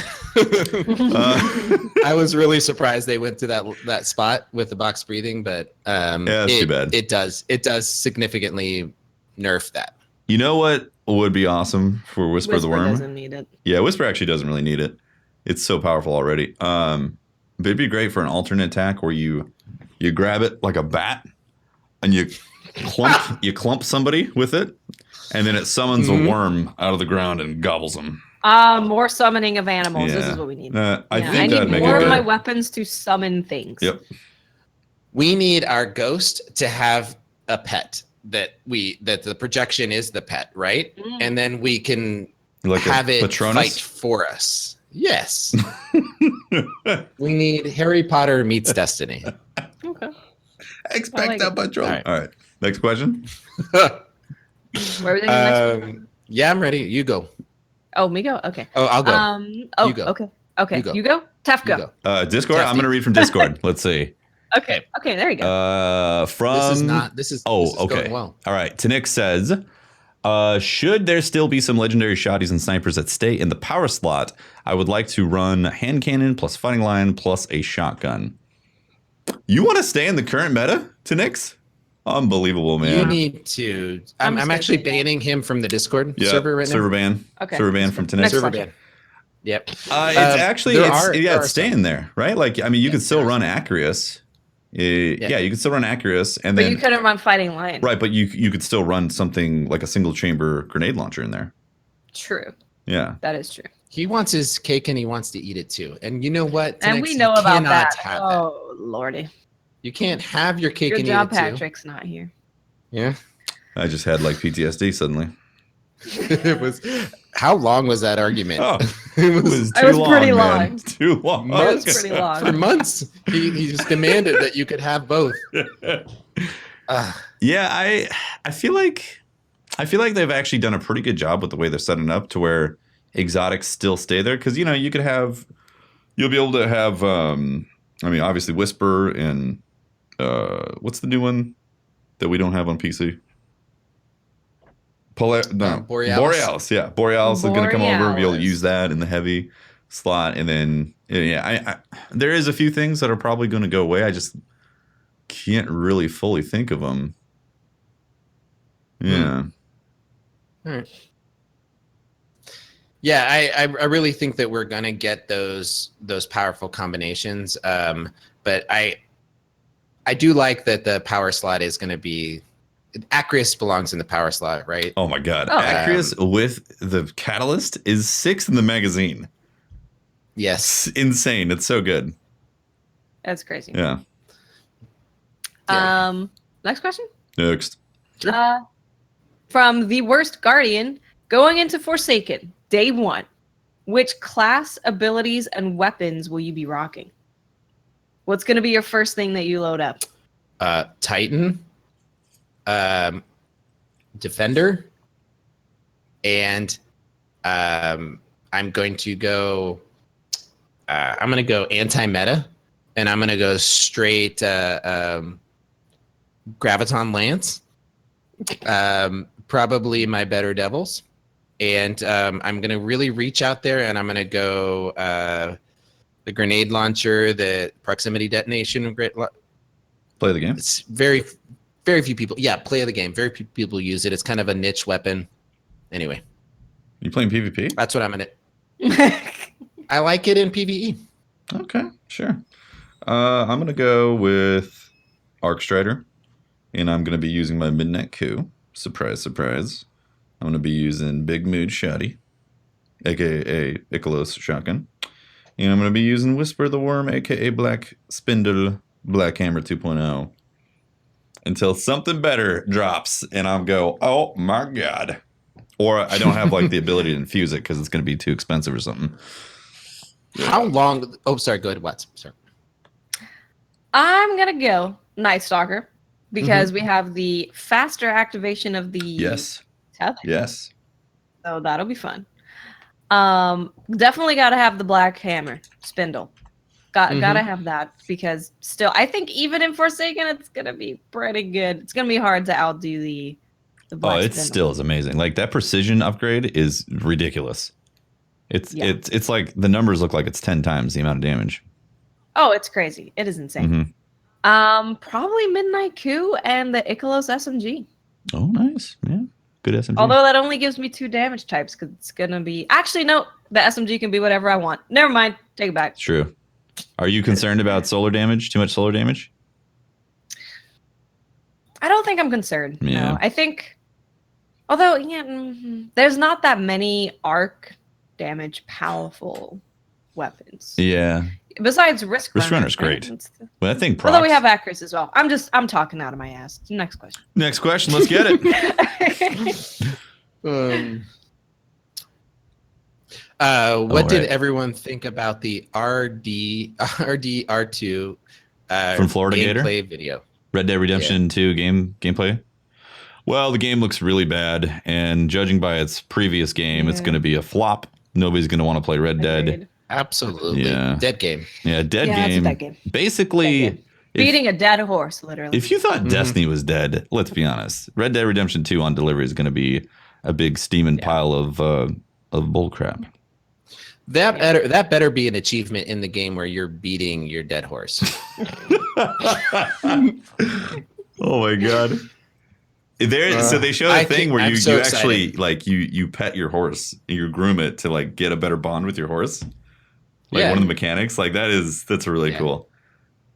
I'm really excited about that. I don't play a lot of other games besides Destiny that compel me to play them. When people talk about them, I'll go and check them out. But Red Dead is one that I'm genuinely excited about. Did you watch the gameplay? Yeah, it looks. Yeah. Mm-hmm. Good Lord, it looks incredible. I know. It looks phenomenal. It looks unbelievably good. Like the different biomes are like, I can't wait. Yes. I honestly can't wait. It's amazing.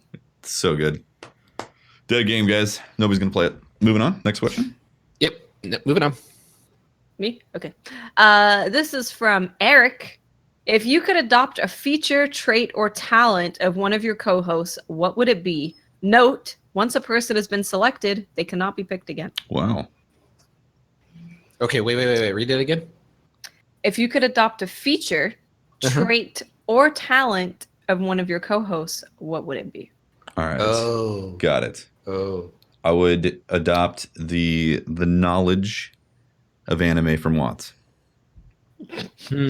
Interesting. Yes. Huh. I would adopt the ability to have a phenomenal belly laugh, like Briar. That's a good one. To be able to pull that out, like he can light up a room with that. That's sucker. true. He can. His laugh is very. It's contagious. I'm gonna go with Briar's ability to do Twitter questions well. Yes, that is a superpower. There it is. That's the one. Yeah. And I'm gonna finish up with the dulcet, the beautiful, wonderful ASMR toning of my friend Tefty Teft here. His voice. You want me to slip you an ASMR tape? I mean, if I had Tefty's voice, I would open up an ASMR YouTube channel and make big dollars. He doesn't. You're missing out on untapped. He is untapped potential. He could be reading like just read a book, and just. That means I'd have to read though. That's true. Or you could just talk about random stuff. And now I'm gonna tell you about things that are going on in my head. I'm opening up the bag of bread and I'm going to toast one slice. See? Amazing. Make an ASMR YouTube video and just see how good it does. I guarantee you it does amazing. Fake ASMR. I guarantee. That was amazing. Yes, fake ASMR, guys. It's coming soon to a YouTube click near you. What was the painter Rob Ross, right? Bob Ross? Bob Ross. Rob Ross. Rob Boss. Rob Boss. Dyslexia. Take the transcripts from his shows and just read them. I got an idea. The new lore books coming from Bungie. Yes. Get the book and you read it. Read the book. As monotone ASMR. Yeah. Just do it. Just read it as an audio file, and it's going to go up on Patreon. It's going to be our Patreon first. It's going to be a Patreon exclusive. Wow, that's a lot of recording, man. Think about it, though. We would sell, like everybody and their grandmother would sign up. We'd have over 50,000. That's crazy, man. 50,000 a month. That is pretty wild. I'd say next question, guys. All right. Next question. That's you. Is that me? Watts. Yeah. Me? Okay. You're We all have one from Eric. If you have 3 male friends, one has a mullet, one with a tattoo on their butt, and one with a porno mustache and goatee, which one of them is the most trustworthy and why? Wow. I'm going to go with the porno stash and goatee because he's literally bearing it all. I was gonna go with the same answer because that is the only one that has happened so far. So in terms of trustworthiness, I am the only one that has followed through. The only one with a, except for Tefty did his Doki Doki. Yes, yeah, that's not an option. So we got notice from Ash, Patrick, and I that we need to get into a call. And she feels a lot of pressure to design a tattoo. That your wife will see. Yes. So we are going to get into a call this weekend where we are going to give her critical feedback for the artist that will draw a permanent tattoo on our buttocks. Okay. Good. I like it. I found a tattoo artist that has 22 years of experience. He lives over by my home, and I've seen his work, and he's phenomenal. Awesome. So I've picked the tattoo artist. I'm ready for it. His name is Rob Boss, the tattoo artist. Okay. There's another. There's one in Discord. Let's see. Oh, okay. From Majestic Junk, for the people who have done as much with Destiny 2 until Forsaken is released, any game recommendations? Sorry if it's a stupid question. Definitely not a stupid question at all, Majestic Junk. It's dumb. Any games to play? Done as much with Destiny 2. Ooh. Any game recommendations? I mean, if you haven't played Monster Hunter World, they just released the PC version. Yes. Yeah. Really fun game. Dead Cells, an indie game that just came out of early access into 1.0. It's on Switch, PlayStation, Xbox, and PC. That game is a fantastic side-scrolling pixel indie side-scroller that has a roguelite thing going on, and that's like a Metroidvania. It's really fun. Whoa! Did you cite where you got that description from? No. I plagiarized it. You didn't cite? Yeah. You plagiarized it? Yeah, I'm into plagiarizing. You really shouldn't do that, Tep. You know that. What if I want to? Plagiarizing is bad. I'm just telling you, it's as the internet, a high school administrator. No, when you say something exactly like somebody else. Here comes the argument. I was wondering when it was going to happen. Right? This is it. This is it. Plagiarism. It's thought? Called plagiarism. When you say something, it's called plagiarism. No, Pope. I'm sorry.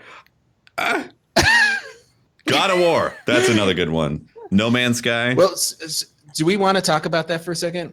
Somebody got fired from IGN because they plagiarized a YouTuber. They ripped off a smaller YouTuber. But I think that Moral of the as story content creators is don't plagiarize content. But I think there's something I do want to say about it that I feel like I've seen this before. When Destiny was just starting out as a new game, there's a lot of beginning content creators that had small channels, and I remember them saying that the larger channels, not necessarily an IGN, but the larger YouTubers would straight up grab their crap, their content. Yeah. And it feels like this is another example of a larger content creator, stealing the ideas, a hard work of creative, innovative, smaller ones because they can't. But they got fired. And though. I know that. Yeah, get away with it. I know this is an example of. So if you guys don't know, there was a review done of the game Dead Cells, and the reviewer works for IGN, and there is a lot of really talented, hardworking, quality people who work at IGN, and this is a regrettable black mark on their, because it affects everybody, it affects their whole brand. To be honest with you, and so they copied in a lot of ways several a lot of the ideas, the innovative, the way that he described the game. A smaller YouTuber, his name is I believe Boomstick, right?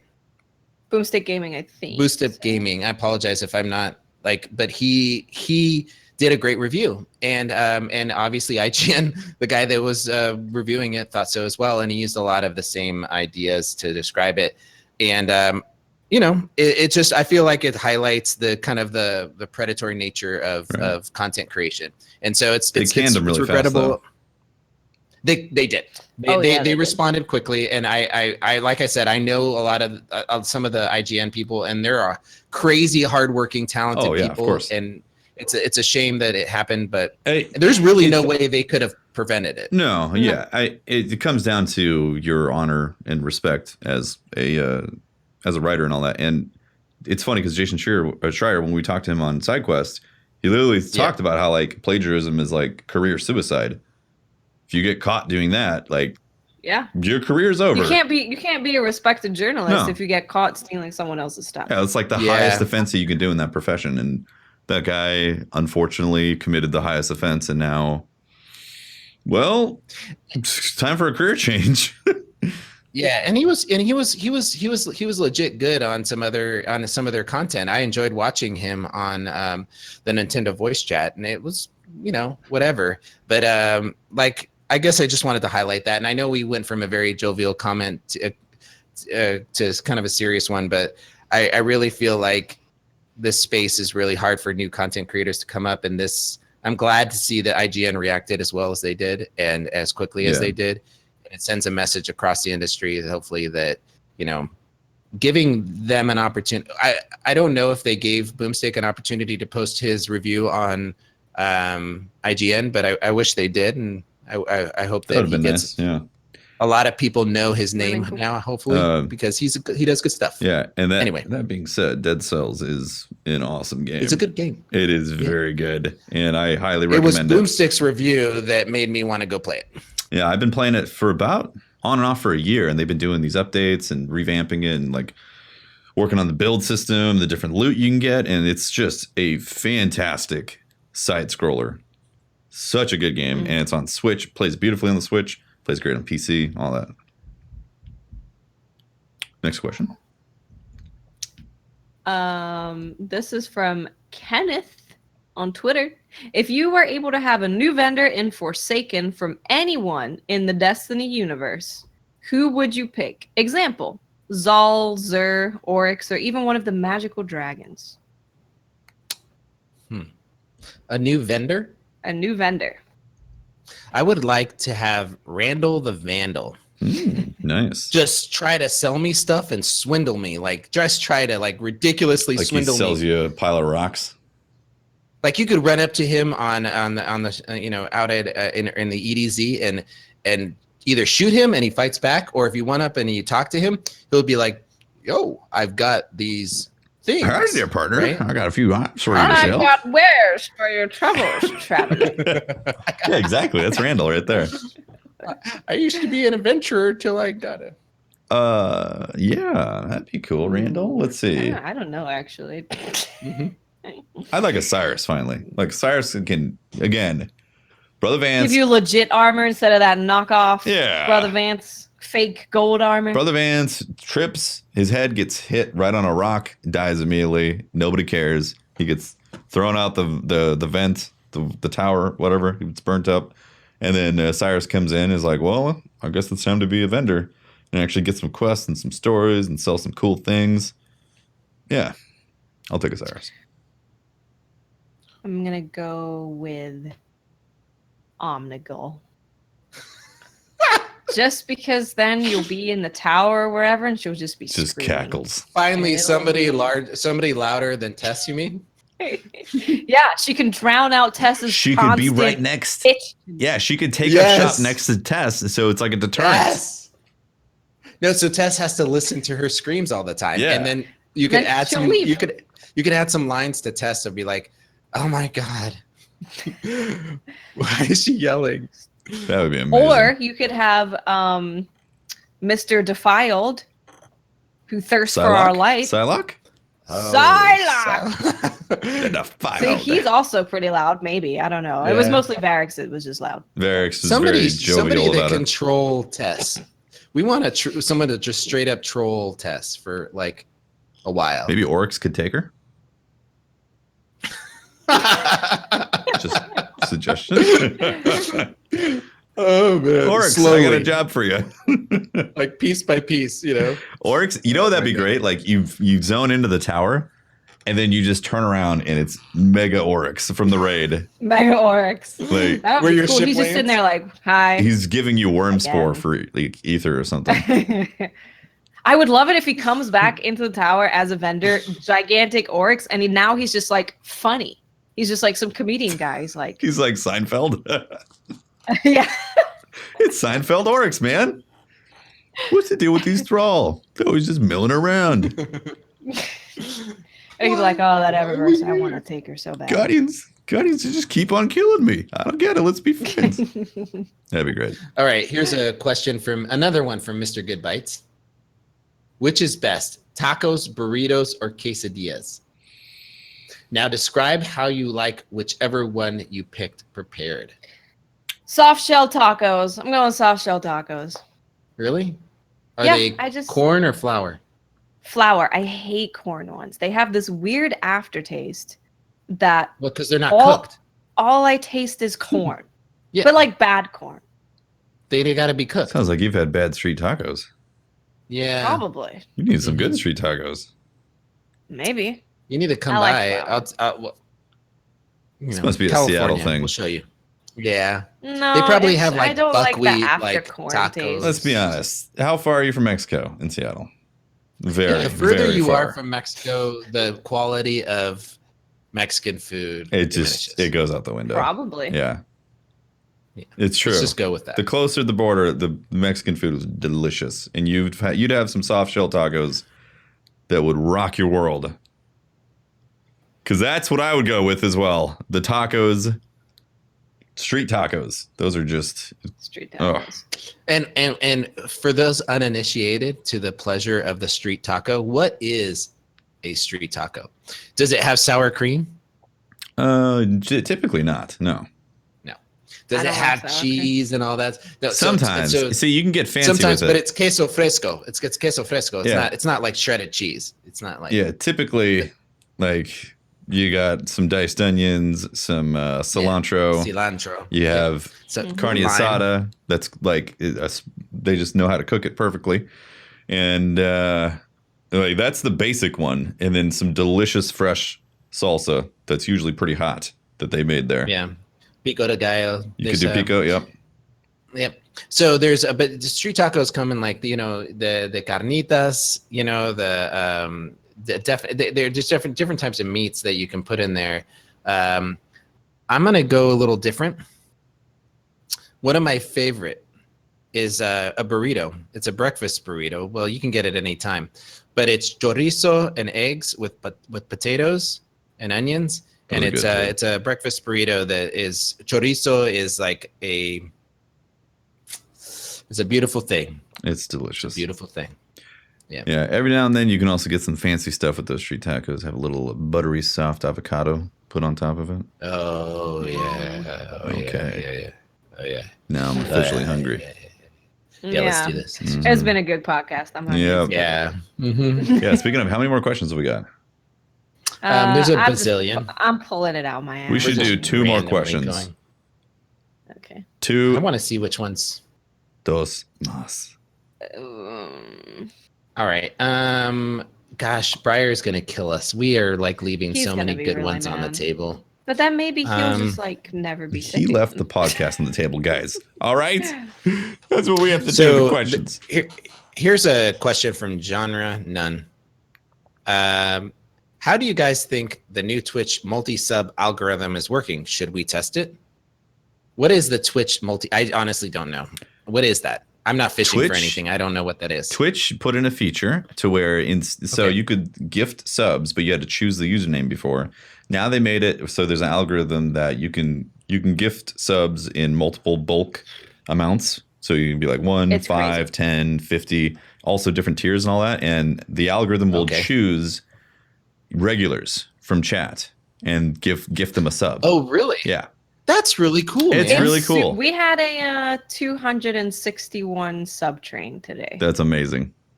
which is So insane. You just I press don't the know- button. You're like, you can choose between 5, 10, 15, 20, 25, 100. You can do tiers 1 through 3. Jesus Christ. And you press the button and it gifts random people. Yeah. It's not completely random. It's like the regulars. Yeah, it tries to choose regulars. Oh my That Lord. is Like that. You know what? This is nuts, man. And it's like, and it really honors the people that are. It's the new chat spam. You can clear chat with it. It's amazing. That's true. You want to clear chat? You just Oh my God. Gift 50 subs. Yeah, my alert didn't stop going off for like an hour yesterday. Oh my God, man. Yeah. So it is a white. It's a kind troll. Yeah, exactly. It's very cool how Twitch actively tries to build community features, and it's one of the reasons why Twitch is Twitch, which is really cool. Wow, and it's got a little meter above there. It says Time Splitter is giving out 5 sub gifts. Yeah, So how do I do it? So I gift a viewer, gift it to a community. To a community, right? Give up to wow. So I give to the community's new and give up to 100 gifts to followers and viewers of DCP. Twitch will figure out the lucky recipients. Yeah, isn't that cool? Huh. That is cool. really neat. Yeah, it's really cool. Okay, cool. Well, I honestly didn't know about it. I haven't been, but that's really neat. It's really cool. One more question. Yes. Okay. That's no. One final question, right? Dog. Well, I just want to like get maybe a last thoughts, right? Last thoughts. Final thoughts. I'm super excited. Yes, I want to hear about what specifically, if you're to so much to be excited give about. me a few seconds of what you're most excited about in Forsaken.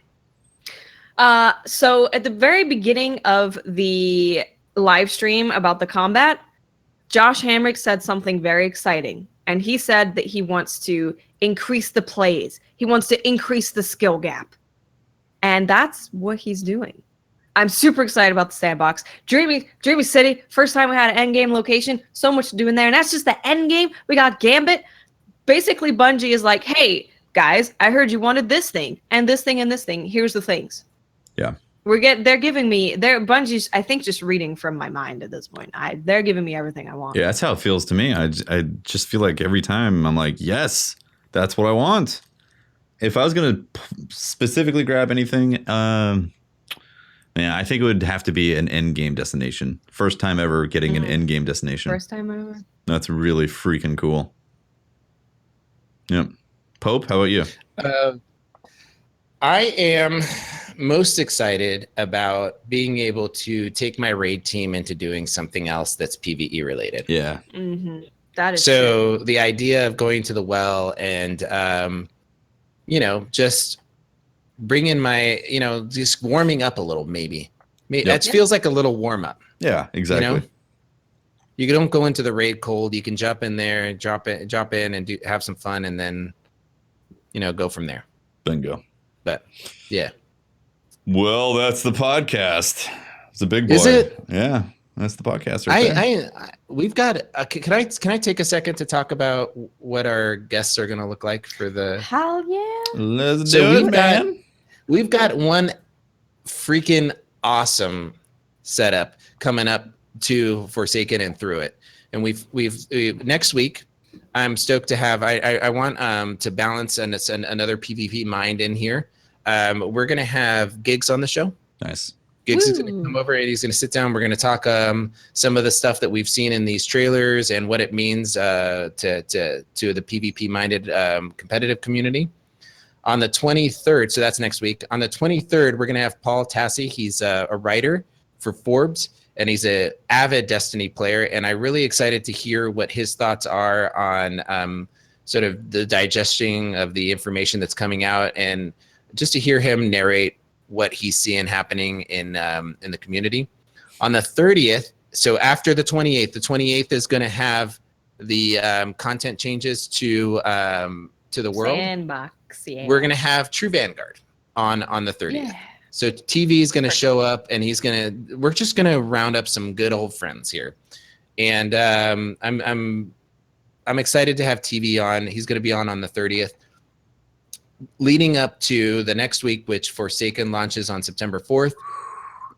It's a tradition always to have no guests, so we're just going to sit down and digest just the podcast host on the 6th. Oh. And then the week after that, we're going to have our good buddy Dado on. He's going to bust out some information on how he's... Some data and metrics.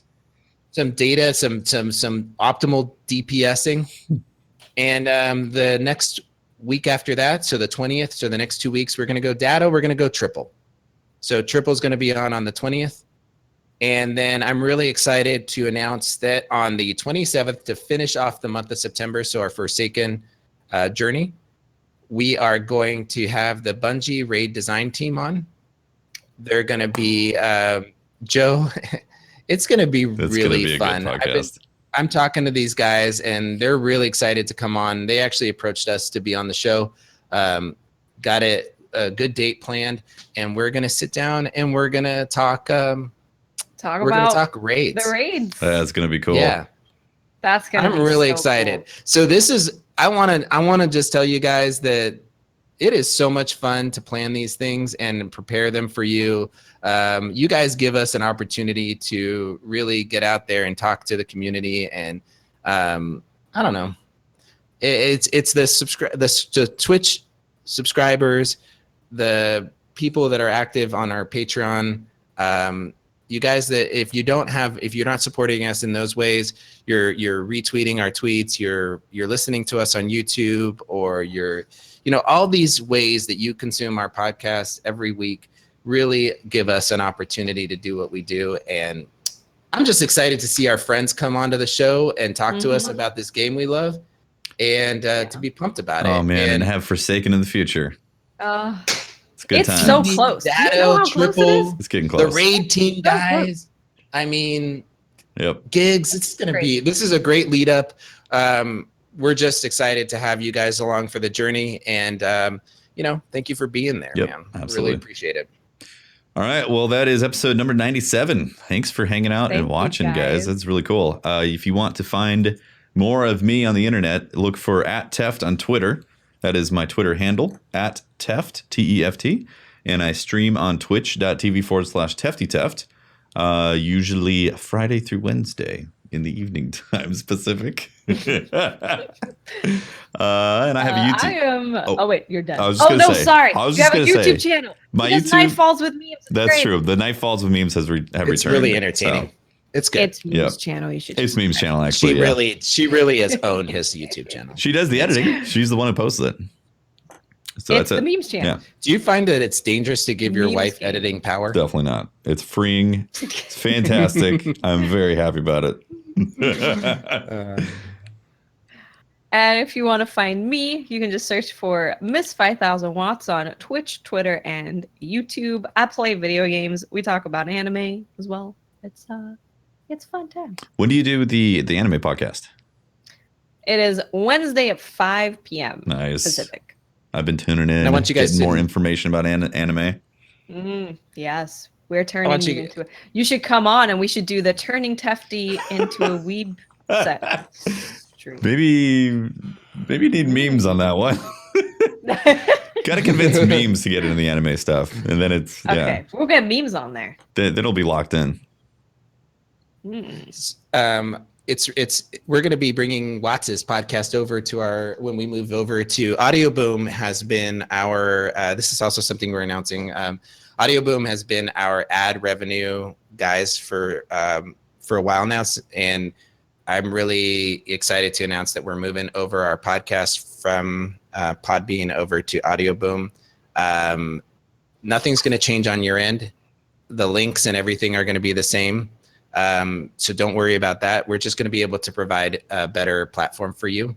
And so we're excited to make that move. And by doing that, we can host Watts' podcast and Briar's stuff and not have them pay for that separately. So we want to bring them into the family and support them through what we do here. So that's why we're doing that. There you go. And this has been Pope Bear. You can find me on Twitter at Pope Bear. Make sure to follow this podcast at DCP_live on Twitter. And I feel like I'm really challenged because our Instagram is still the old one. It's at Destiny Compod.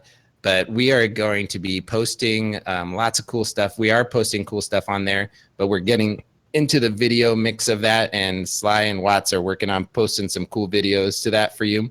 We got a lot of great content coming forward, and just stay tuned and tune in. Yep. It's going to be crazy. There you go. Thank you very much. I'm pumped, man. Thank you very much for watching, guys. We really appreciate it. We will see you next week for the DCP podcast. Bye, everyone. We'll read out subs after the credits. Bye, guys. Yeah, and then raid people. Bye.